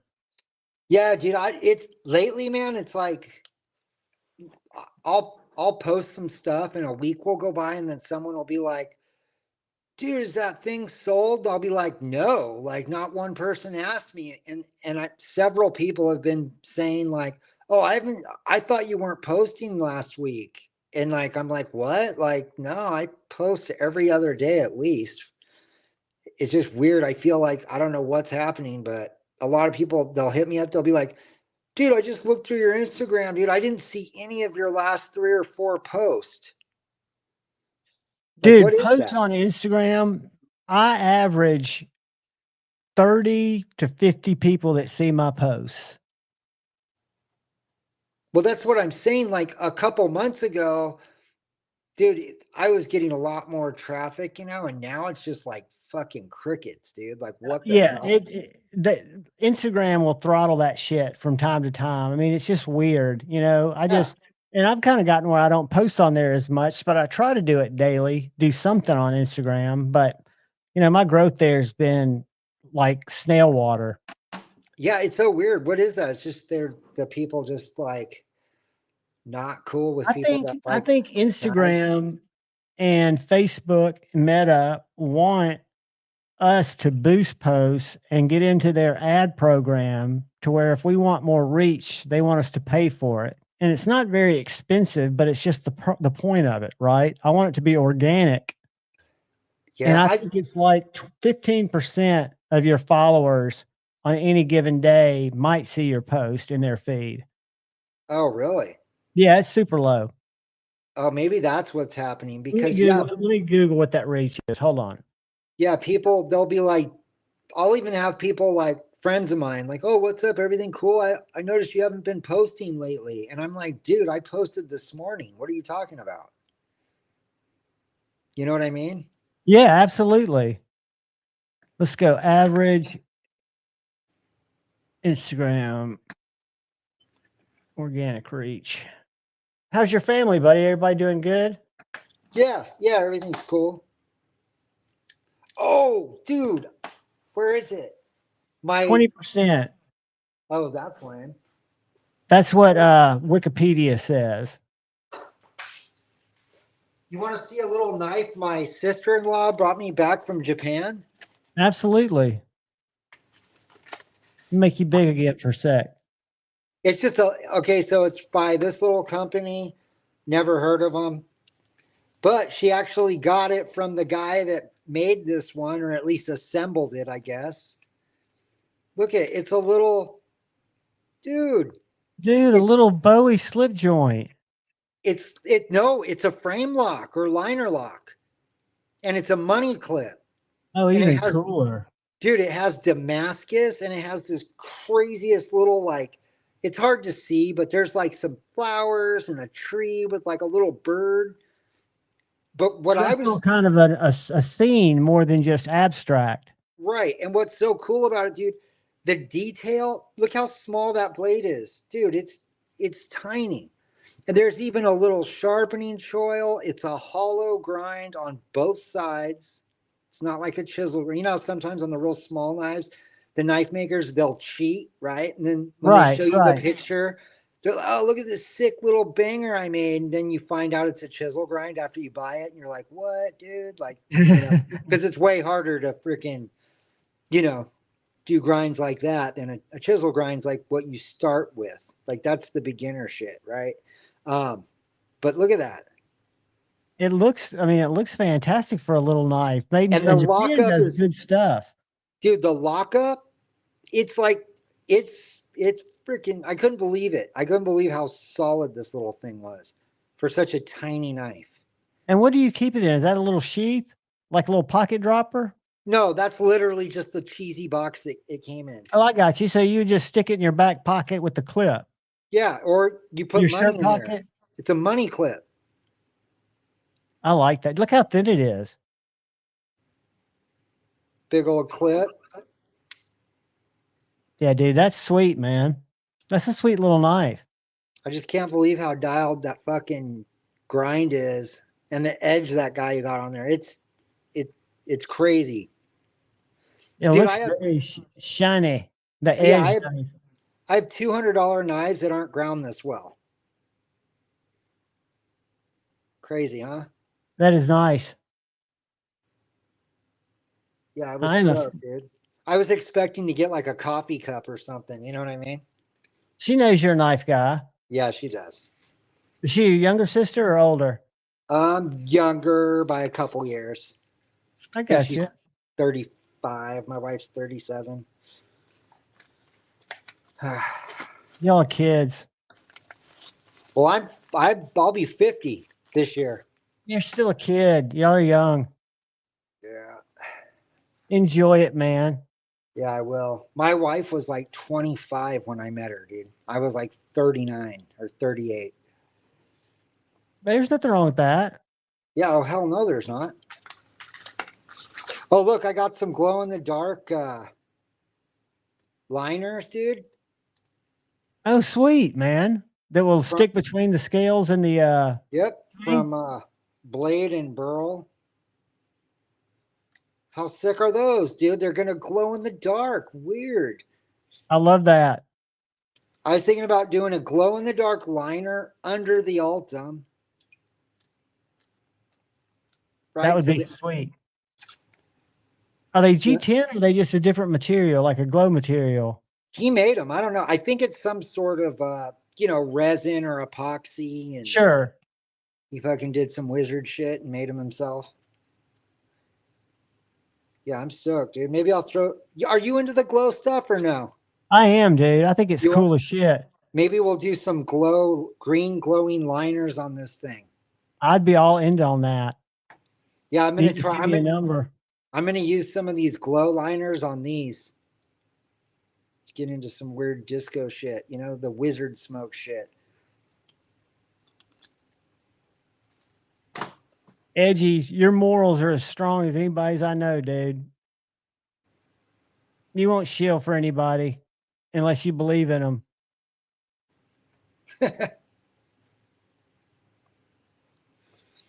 Yeah, I'll definitely share what I think's good. And it's just my opinion, right? A lot of people might say it's not their jam. That's why I always say we all like different stuff. Because I would have never thought I would have owned a slip joint. Like a year ago, I don't think I would have ever thought I would have owned a slip joint. Now I own multiple slip joints. Same with fixed blades. I have one slip joint. I forgot the guy's name. I don't know why I got. I think it was because forever and a day I would swear that I would never get one, and something just clicked, and I think it was when the Ohio River Jack came out, and I ordered it, and before it even came in, I ordered a QSP Hedgehog. I don't know why, and then I just started buying random ones when I'd find them on sale. Yeah, I have You got a busy week going on this week? What's that? You have a busy week this week? No, I just got to get into the tattoo shop, try to do some tattoos. I want to try to, all these knives, I cut the profiles out, I think this weekend. I ground all of these knives and did all the drilling and I did all that today. All that. So is the next step heat treat? Yeah, I'll bag them in the morning, hopefully before my daughter wakes up. You put them in these like stainless steel bags that you make. Right. Turn on my oven before I take her to school. By the time I get back, it should be almost to, I think these go at about 1950 to 2000 degrees. Throw them in. I'm trying to have these finished by Friday, all of these knives right here. And hopefully this one, if you want it, I'll throw this one in with it tomorrow if you want this one. Oh, yeah, definitely get that one going too, and Okay. then jump on Friday night, and we'll see what you got. Yeah, my goal is to have like, so if I get 1, 2, 3, 4, 5, 6, 7, 8, if I get 5 of those finished, I'll be stoked. That's a lot. That's, Well, you're a perfectionist, so you'll have to redo stuff that you don't yes, like. correct. But yeah, we'll see. But yeah, I'll jump on your thing Friday and then show you what I got finished. Hopefully, I'll have at least 5 finished. I'm gonna try to do them all though, because a couple of these are not gonna have scales. So like this one's not. Obviously, there's this will have like the texture, like rock texture shit on there. Sure, I know how you mix them up. Yeah, and then some will just be clean satin. Some will be acid etch. Some might have the heat treat finish. Um, and yeah, did you notice like all the little chamfers on them though? Like all of them have, Yeah, you knock the edges off. yeah, all of them have like chamfers and stuff. I'll do more of that after heat treat too. Like these are going to be super discoed out. Like I'm not going to And your cut. gents are so grippy, dude. They feel so good in your hand. Yeah. They grab. This one will not have jimping because I did the perfect little, well, for my hand size, perfect little thumb rest right there. Yeah, a little spoon, little poon spoon. Yep. This one might not have scales either. There's a couple that feel really good without scales. Those are the ones I might not do scales on. Or you could do something real thin, kind of like this Rob's Nerdy Knives. Thank you, buddy. See how thin these scales are on this apprentice? Yeah, that's a great idea. I actually have been thinking about using some, maybe do like 1/8 inch, like micarta, just super simple. Super thin that could be, like you said, easily taken off, right? Yeah, because I'm going to use these 1/4 inch standoffs. They're just little, like the little barrels. Yeah, like little I call them bearing spacers, except Yeah, for they bearing spacers, exactly. Um, just throw one of those in there, couple screws, and that'll be good to go. Yeah. I love it, dude. I'll send you a link and you come on anytime, man. You're Yeah, always a wealth of information and you always have cool shit to show. yeah. I'll stop by Friday for sure because yeah, and if anyone wants to buy any of these, I'll jump on your thing this Friday because Instagram it's been weird. Like I just sold a couple knives today that I posted like a week ago, which is weird. Usually a lot of times I'll post a knife and it'll sell like, I'll take my kid to school, come home, and I'll have like 3 messages of people wanting to buy it. Are your DMs coming through pretty good? Yeah, when people see my stuff, they do. Well, like That's if what I anybody saw it here tonight, they could just DM you if they Oh saw yeah. one they wanted to talk about. Yeah, the only ones that are spoken for are those 3. Awesome. You got mine in there. I love it. Yeah, all these. You know who liked this one is Kevin. Yeah, that looks like one he'd like. The Beard of Doom. Old Beard Doom. Beard of Doom. And then your guys' beads are coming soon. Remember I made the green one, black one for you? I love it, man. And then purple For and Doom, black for Doom, and then all black for everyone else. I love it. Yeah, support small American makers and big American makers. I'm all for it. Hell yeah. Well, thanks, brother, for letting me come on. I just wanted to jump on before I tuck the kid in and say hi. All right, brother. I appreciate you. Love you like a brother and have a great night. Love you too. Love everyone else in the comments. I See you, saw some buddy. of them. Hi to the people that said hi to me that I didn't respond back to. Sorry. I was trying to get on here. Appreciate you, dude. All right, brother. Have a good night, guys. You too, man. All right.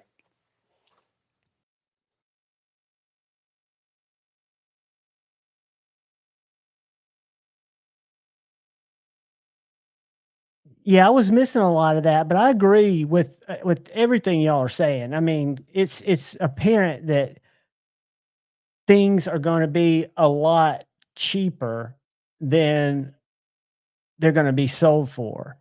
But I do think, yeah, this knife right here, which is OEM by Riot, I don't know how much it costs to make, even if it only costs $50. This is a solid banger of a knife, and it's as smooth as it's just different, right? And I love my Hinders. I'm actually carrying my XM18 today.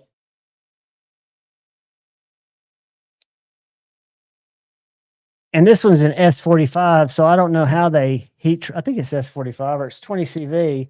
I only have one in Magna Cut. That's my half track. Yeah, this is S45. It's a great knife. To me, it's just a really good USA made knife. And I'll tell you, I've got a review coming that I borrowed from A to Z.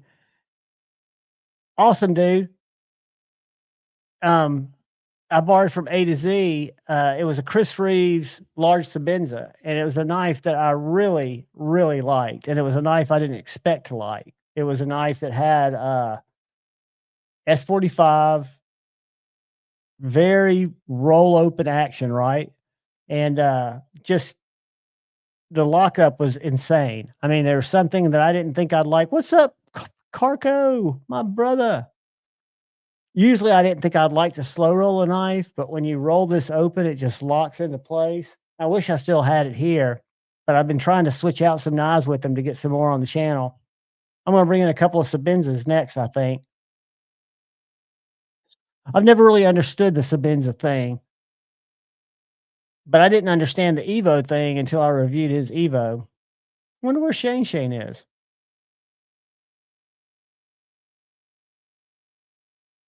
Whoops. Wait for Shane and let him talk to us, educate us.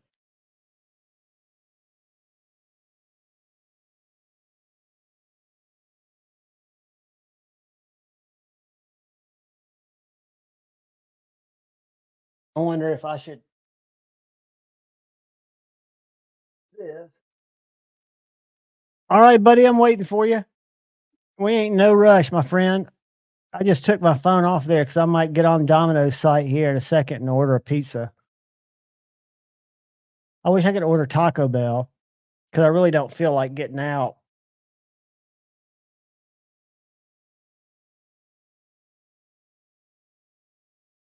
We'll have to check that out, though. It's going to be something. I'm going to be eating something. It's about to be entertaining. What we look for here is debate, not hate. Taco Bell is much greater than Domino's, but you got to drive. And I will say, I ordered the other night an original crust, pepperoni and banana peppers, and their brownie, their white chocolate brownie thing, which was just awesome. I mean, it was just so good. Night Lord Needham. Uh-oh. They will need to connect their mic and cam. There we go.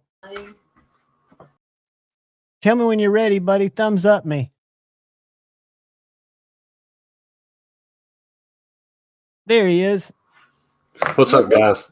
What's up, Shane? Javon, if you don't mind, I want to take about 3 to 5 minutes. Dude, take the rest of the time with us. We're not here much longer. I just want to, because anytime I do this, I try to get my point out there. And after a conversation's over, I always realize that maybe I didn't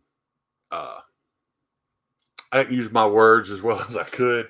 Well, you can't type. Always seem to be a little misled by what I've said. So I want to be. You can't type a thought out because everybody interprets it different.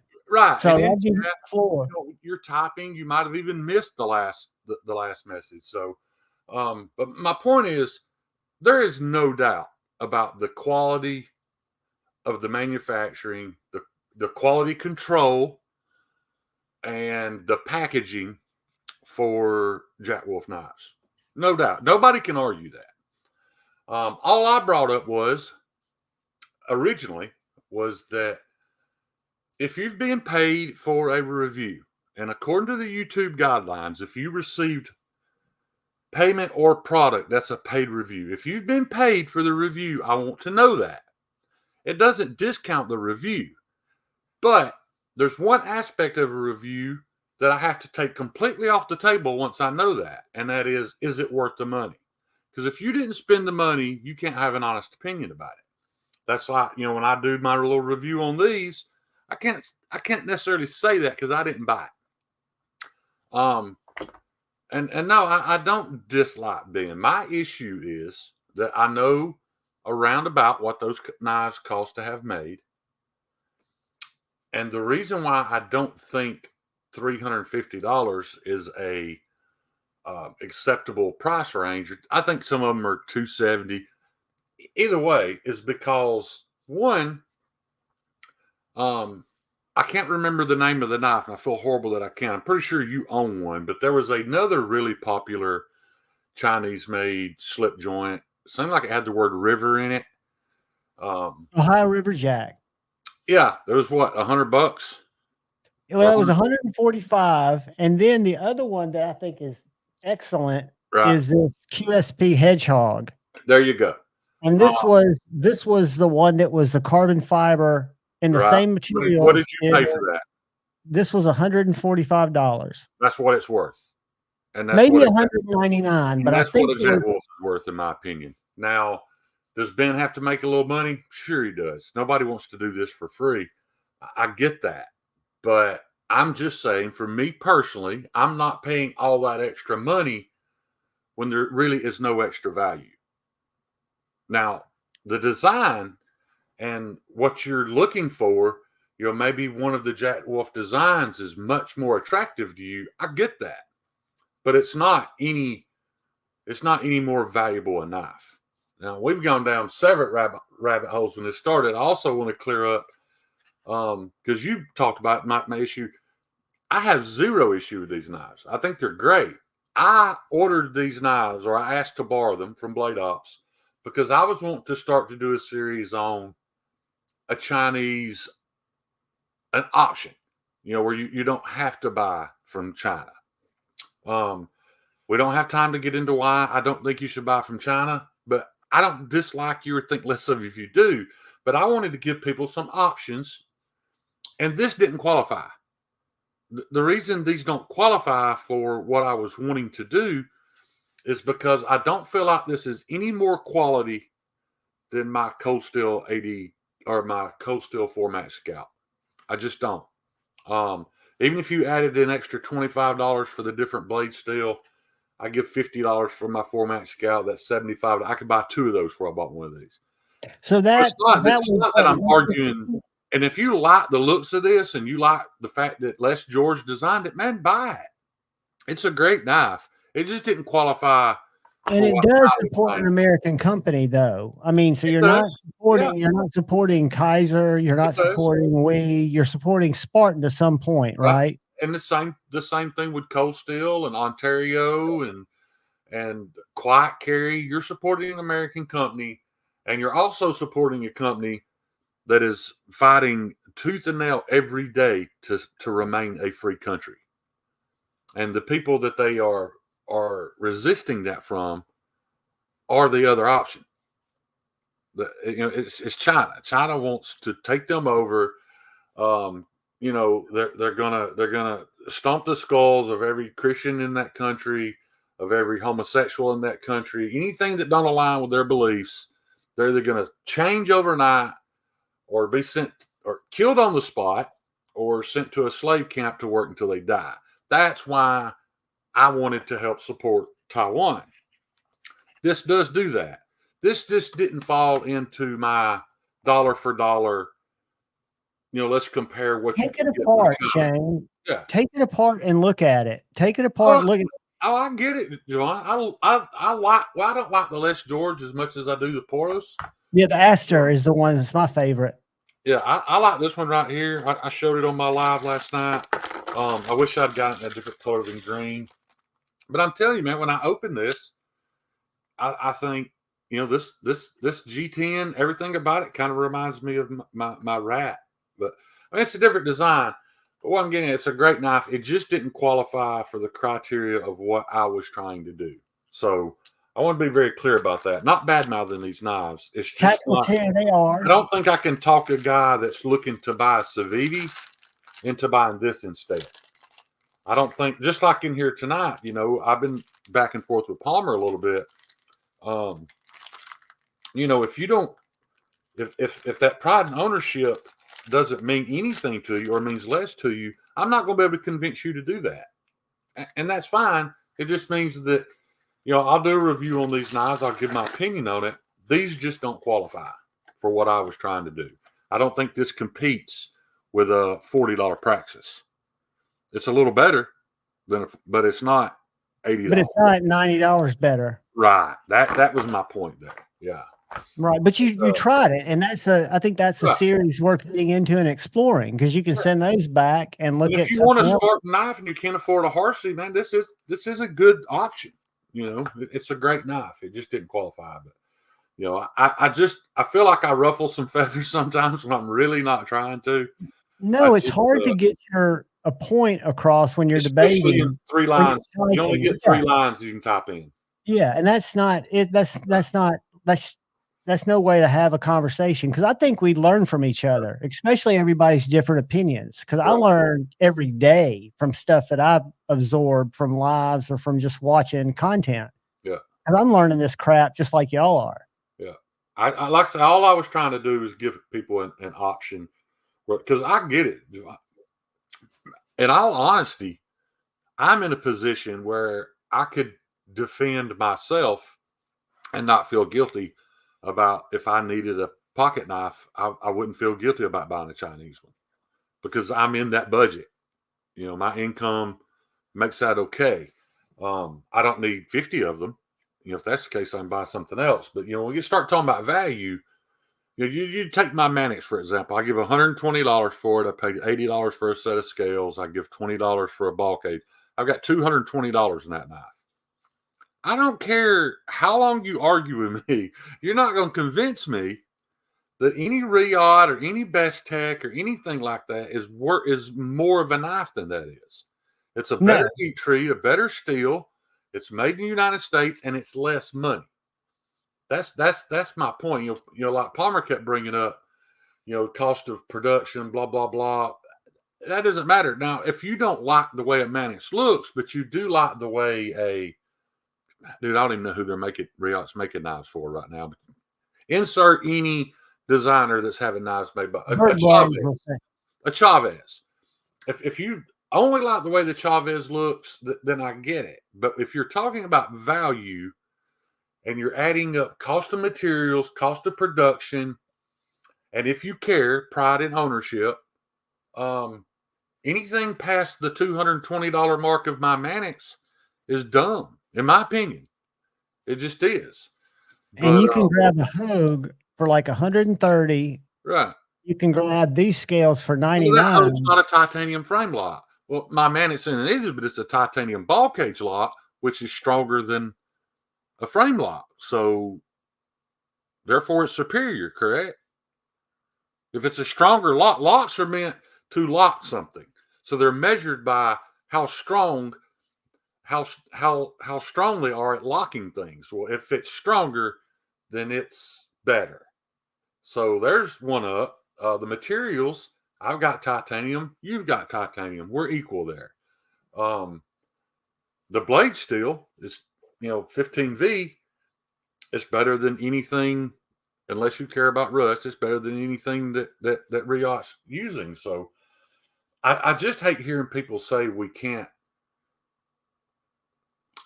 I don't hate it. It just annoys me when people bring up, cost and all these things. Well, guys, a titanium frame lock Riot, if you send them the CAD work, you can have made for about $100 if you buy enough of them.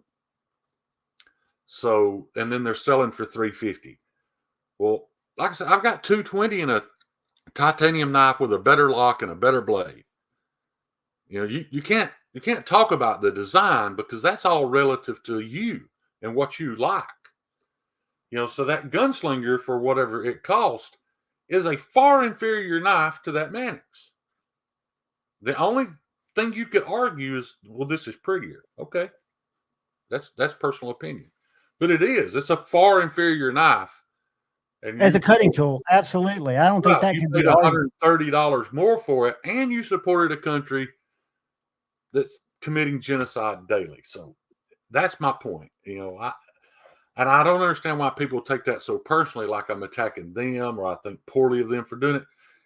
Guys, And you I got don't know to if you noticed the irony of the video I made of me making that knife. I was doing it on a Chinese grinder. Now, I rarely ever use that grinder, but I explained why. Because when I'm doing 1095 that's already heat treated, because this was a file at one point in time, I don't want a 1-horse motor. I want something more forgiving, and I don't want to create a lot of heat. But, we all have to do it. And maybe, that's a hill I chose to die on. Is with my pocket knives, I'm going to try not to. With my cell phone, I try not to. I look it up. Can I get a knife from a cell phone from South Korea or Vietnam or Taiwan? If I can, that's what I'm going to do. That's just my choice. Yeah, because that's one of the dirtiest businesses we can support, and we all support it. I mean, you can go on YouTube right now and watch the tour of that Apple plant. Why are there armed military guys at the door? And they're not looking out to keep people from coming in. They're inside looking at the workers. And their nets to catch them if they jump out of windows. Right. All this is fact. None of this is Shane making stuff up, blah, blah, blah. And I was talking about the horrible mining conditions. Yeah. And you can choose to ignore it. It's just like Billy at Apex Alchemy kind of kicked me right in the face. He was like, well, have you looked at where vanadium comes from? The very vanadium that I love in my 15V is mined by slave labor in Africa. It's evil too. I get it. But, we can't fix all of it. That's just where I chose to draw a line. If I can. Javon, I've borrowed knives from you. I've gone through your knife case. You've heard me gush over the Vero Axon. I absolutely love that knife. Can't own one because that's my choice. Right. And you said the same thing about the Evo. I mean, you appreciate them for what they are, but you've got your moral. I appreciate the quality, all that. I'm not arguing any of that. I wouldn't have bought one of Jason's Best Tech made knives, but man, I 100% support what he's doing now. He's making something. Guys, it don't matter. I don't know if my very first knife I ever made, I'm embarrassed to show it because it's horrible, man. The cutting geometry is horrible. It works as a tool. There it is right there. Look at this thing. But that's where you were learning. That is ugly as hell.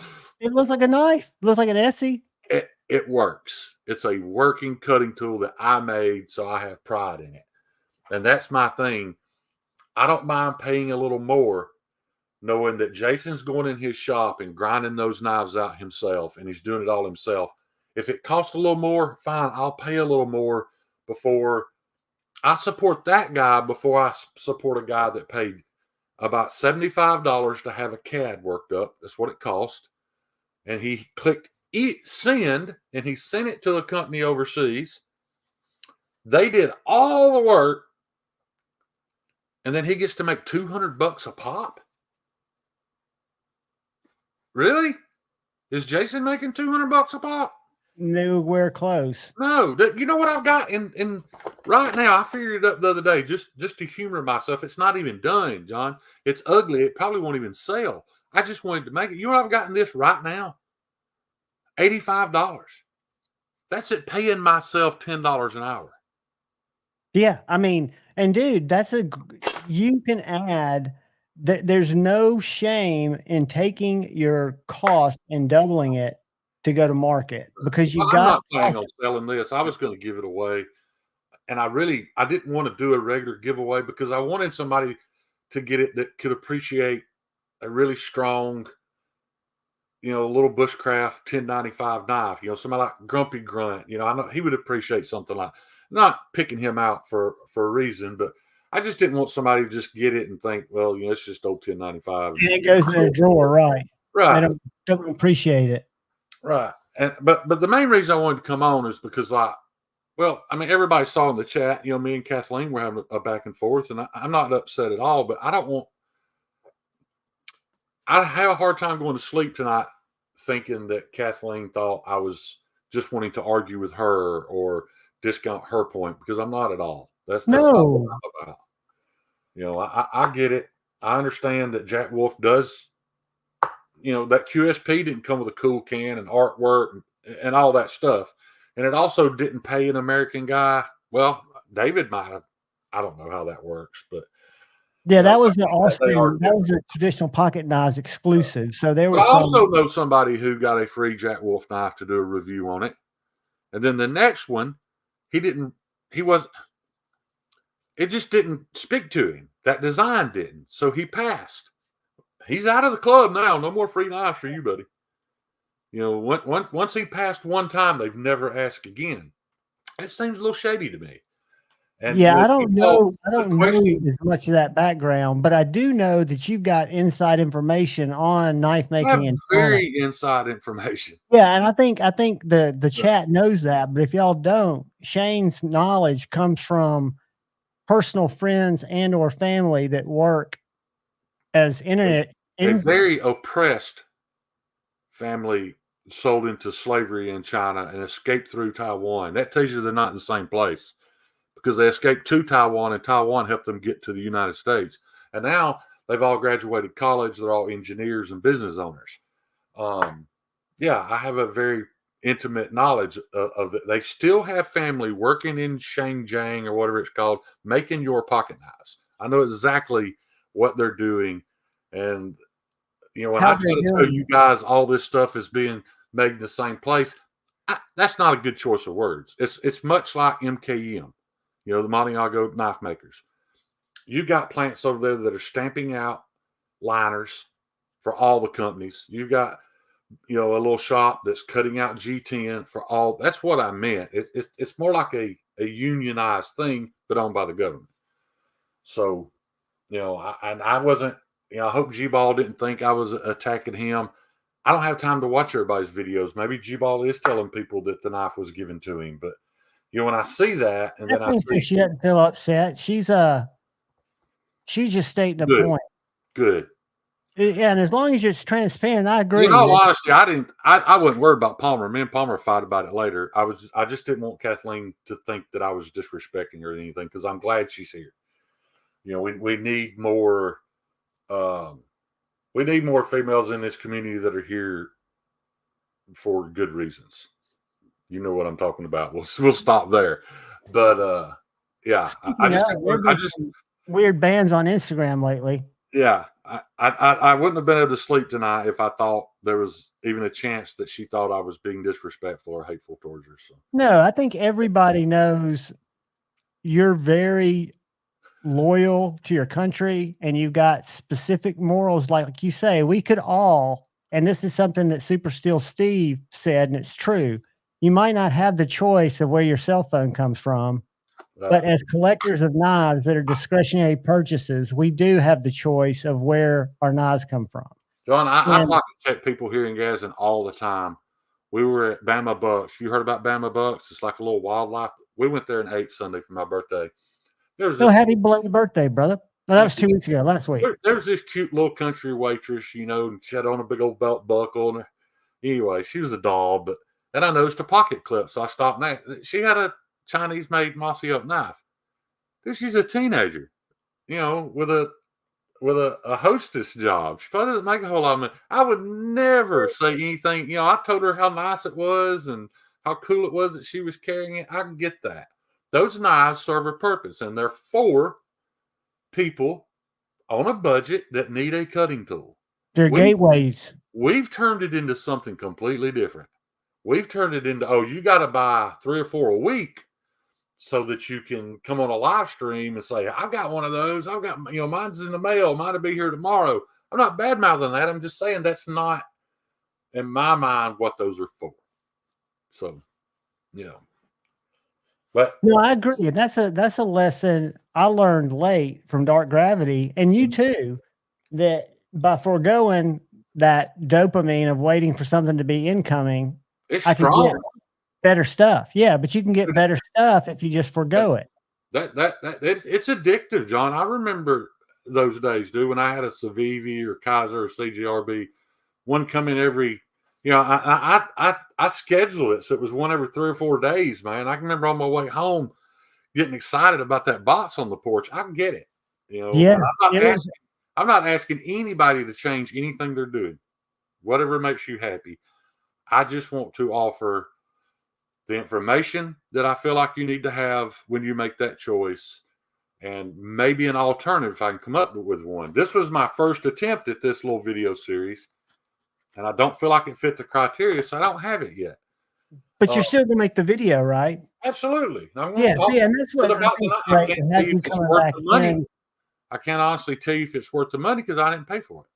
Right. Maybe if I paid for it and I carried it for 6 months, But you can present it for what it is, and I think that's good, right? And you give your Right. honest opinion of it fits on a lot of different areas, but it doesn't fit on the value for a dollar, in my opinion.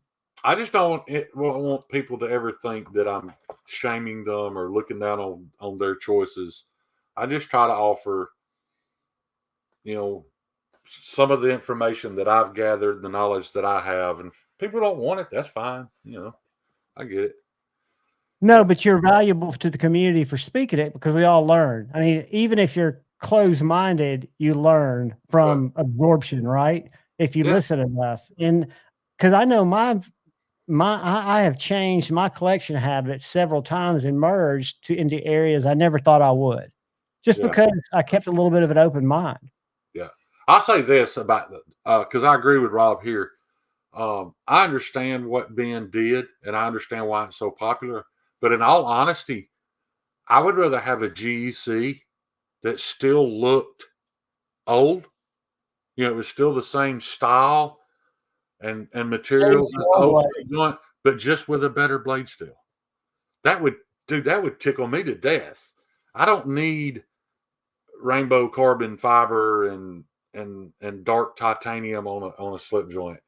You know, the only thing that keeps me from buying a bull nose because I want one is if I had the money and could find one in K390 or M4 or something like that. Right. In a new steel. Right. Because once again, there are people you can show that Jack Wolf knife and you can show them a GC, and there's some people that tell you, man, Jack Wolf's gaudy and ugly. Oh, Not yeah. everybody, but there are people that think Let me that. tell you something. One thing about Pocket Metal is he is not. I've offered to send him these to check them out. He has no desire. He does not like modern slip joints. No. He likes the traditional, and I can appreciate But that. you go back to cost. You can buy a folding slip joint cutting tool made in the United States for $100, or you can buy a folding slip joint cutting tool made in China for $350. Does that make any sense? And I don't want to hear that it's a better steel because even he won't talk about the heat treat because he knows it's not premium. It's industry standard. But I know what steel cost. Those little blades, that S90 probably cost them no more than $15 a blade than the 1095 GEC uses. Well, you know, if you add the wear and tear on your machine and the belt life and all that, let's bump that up to 25. So now we're at what, $125? If you take the price of the GC and you add the premium blade steel, we're at 125. Okay, well now we take a little, because all that shit's tiny.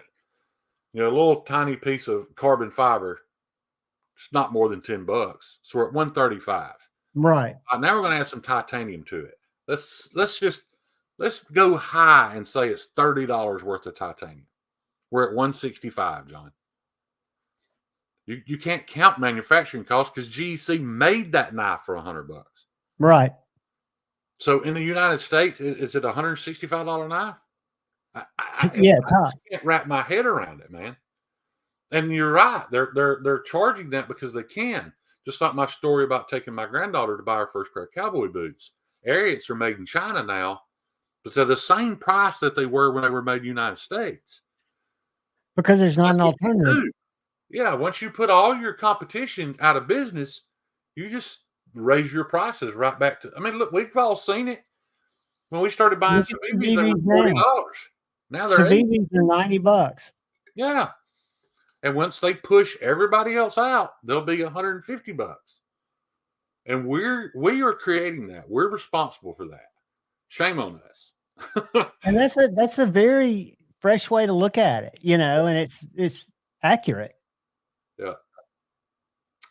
like I said, I didn't want to come on here and argue, and maybe it's unfair that I get to say my side and other people don't. I'd be more than glad to have these conversations in private where You'll talk to anybody, and right, where we can actually get our whole point across and not worry about fitting it in that little box and all that stuff. I've been with Shane at Blade Show, sitting around a picnic table, having these same conversations. He's just as passionate. It's not argumentative. It's just stating it's what we should do more. What's that guy buying now? Huh? What's that guy buying now? That guy I had that conversation with at that picnic table. What's his Instagram been full of lately? Oh yeah, American. Yeah. I'm not saying I had anything to do with that, but he got a taste and realizes the quality difference. Of course, he still buys Chinese knives, and that's fine.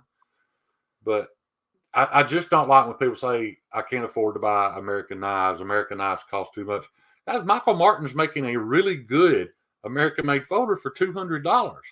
All by himself. It's just him in a shop with 3 CNC machines. And that's why you can't hardly find them, because he can't make them fast enough. Now, I know of people who've had issues with them, and that's fine. But buy a Riot and not like it. Send them an email, see if they'll give you your money back for it. Or get it fixed. Michael Martin will take it back in and get it right. Fixed. Lots of people will fix it. How many of them will just say, man, if you're not happy with it, I'll just give you your money back? Yeah, even better. I mean, that's a guarantee that you can't pass up. You don't hide. I mean, it's not a secret. If you buy one of his knives, he'll give you your money back. That's why I support ABW. You know, John, and I've shared it multiple times. I've had an issue with every one I bought. Yeah. I had to have it fixed. I'm not hiding it. I did. They're great now. But if at any point in time I was like, you know what, Michael, maybe this just isn't for me. Maybe you just give me my money back. And he would have. And I would still thought just as highly of him. Kathleen, I think they're awesome. I got to experience a bloom, and I had Scott on one Friday night. I think he's making beautiful knives. I haven't seen these Aries. I've heard of this a couple of times. Dude, I want to show you. He uses Kieranite for the handles. Yeah. I like Kieranite. I don't know. To me, it looks like a bowling ball. And what he does is he includes a small lanyard that's got the same Kieranite bead. Right. I'm sure it'd be slick, wet, but that's not always. Well, they've got little bubbles, so the back of the handles have good grip. Let me see if I can show you what he's been putting out.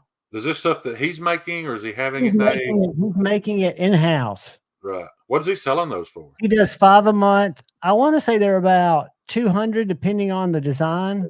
So I can tell you right now, John, that guy's a better knife maker than I am. I can, from what I can see on the screen right now. He's just kind of started, but he's been probably doing it a little longer than you, Shane. But again, it's my biggest issue is I don't have a surface grinder. To make those flats look really good, you almost have to have a surface grinder to have good looking flats and good sharp lines.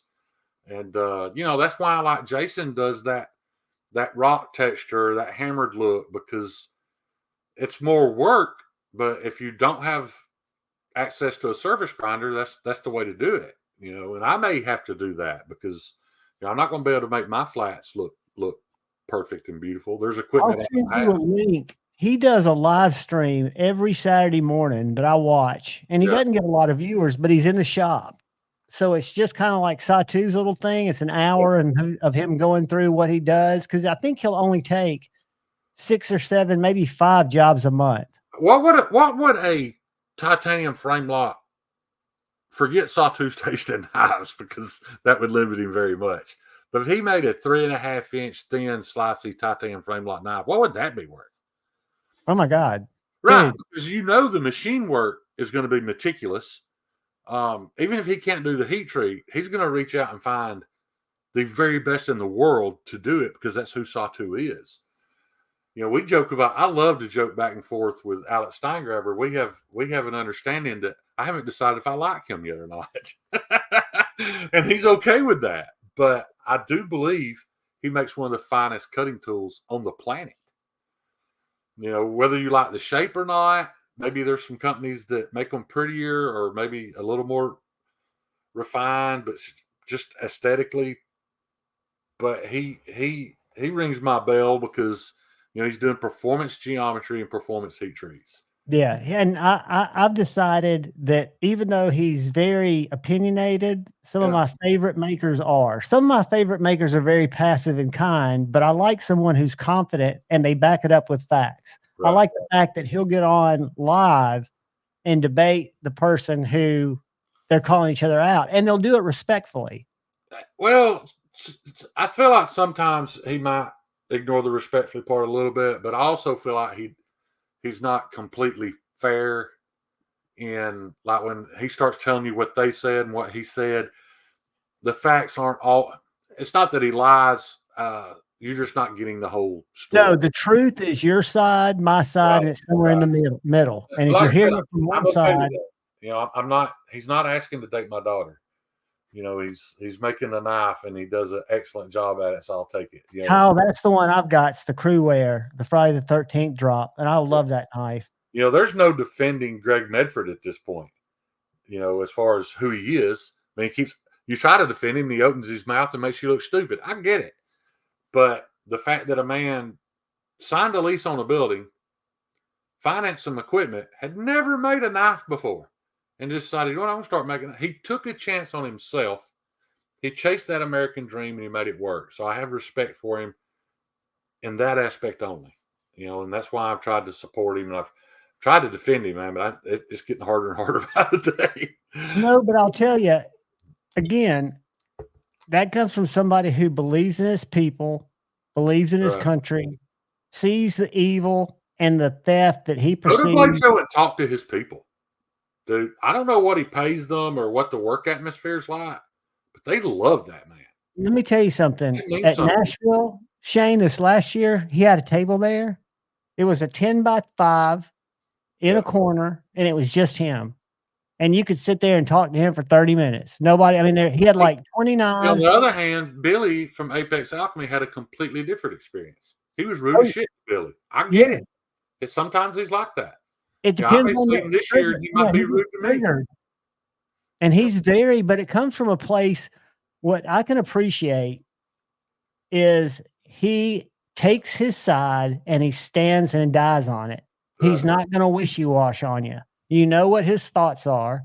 When he says, and he did that unboxing of that counterfeit Medford that costs less than he could ship a Medford to Right. China for, I found that very insightful. How frustrating must that be when you're trying to run a business and you're like, wait a minute, you can send it here for less than I can send you one of mine? You can build it, box it, send it here for less than I can just mail you one. Dude, that's gotta be And it's got my name on it. Yeah, like right. And people don't understand why he's so mad. I get it, man. it's like You somebody know how upset I was at Jason a few months ago? it's like taking money off somebody, your food off your Yeah. family's table. And Jason did nothing wrong.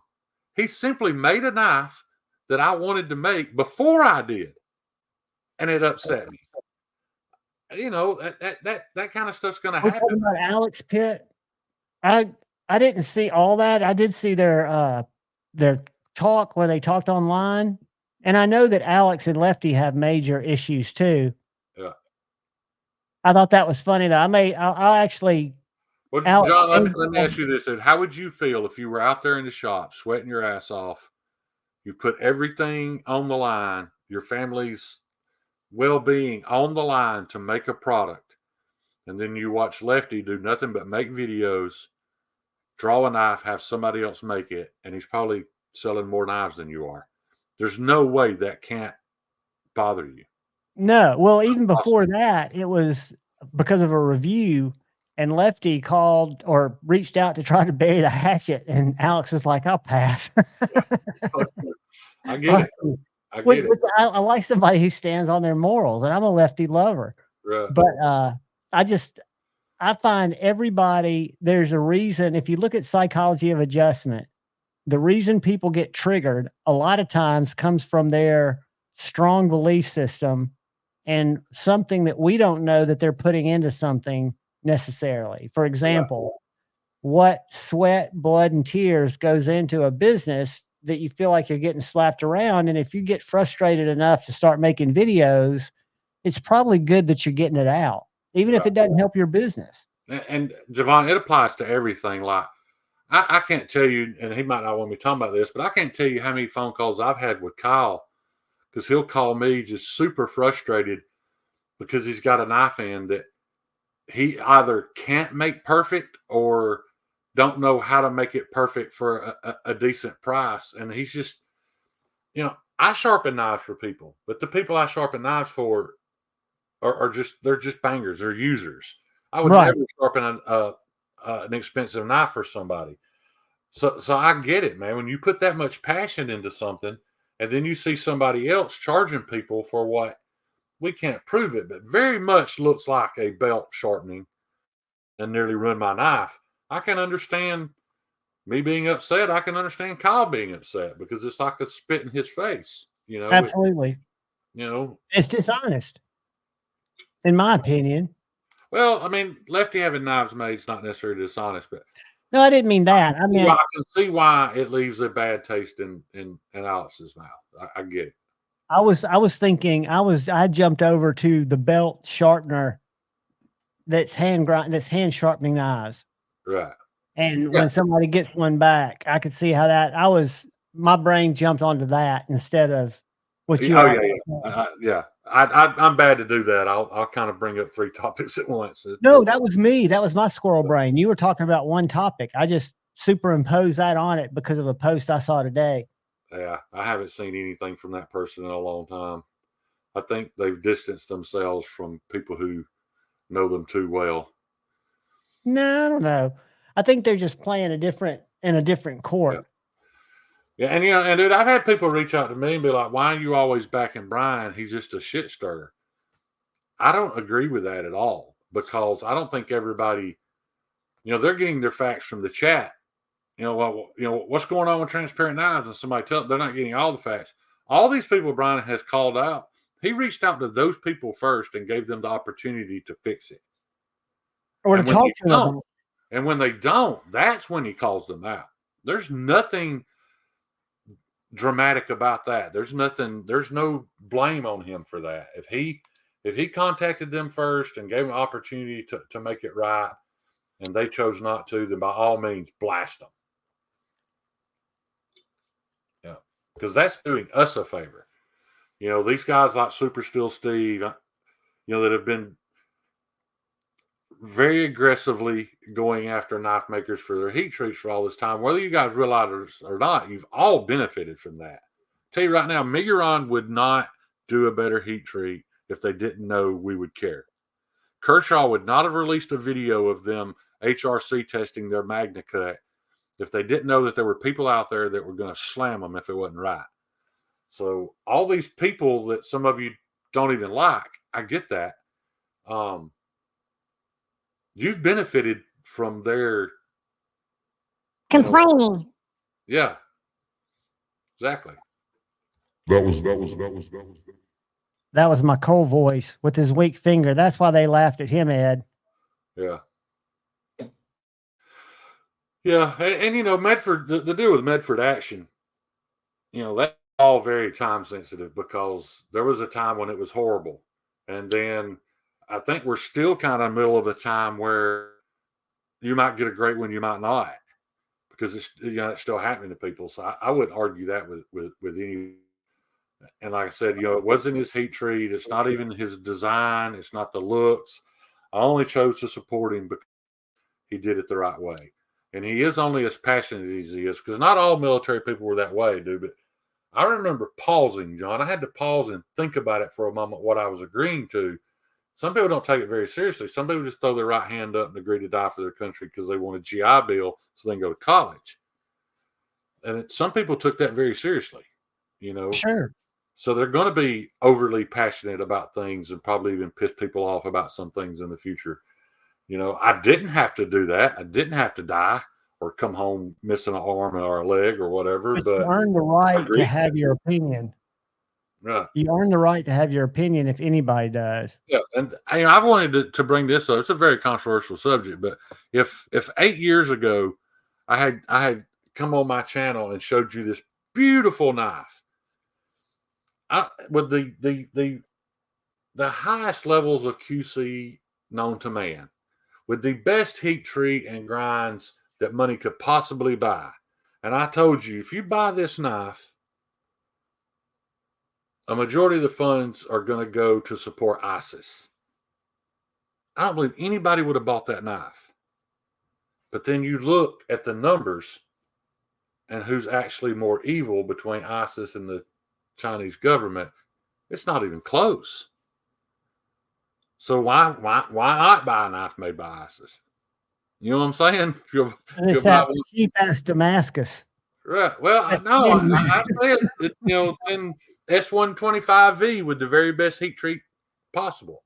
I don't care how good it is. If you knew that you were supporting terrorism by buying it, would you still buy it? I would hope the answer to that is no. No. That's why I'm as passionate as I am. Now, you don't have to be. I just want you to know the facts before you make your educated decision whether to buy it or not. And that's valuable information because a lot of us don't think about that. Right.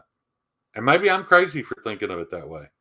Because you know as well as you know for a fact, dude, it haunts me that I can't own an Evo. I think that's the sexiest thing I've ever made. But I just can't have one. Would I feel bad? Would I copy in one exactly as a fixed blade? No, I wouldn't. They don't have copyright laws. I can copy all their shit I want to. Absolutely. And I will one day. I'll have an Evo fixed blade. An Evo fixed blade would be sick, dude. Yeah. Yeah, I still like a little bit before I'm willing to try that grind though. Because you'll get there faster than you expect, dude. You wait. Your skill set will go up with every grind. Yeah. Yeah. Have a great week, Kathleen. It's definitely been a learning process. Good night, Kathleen. It was great talking to you. Hope you have a great one, sweetie. What's up, Brent?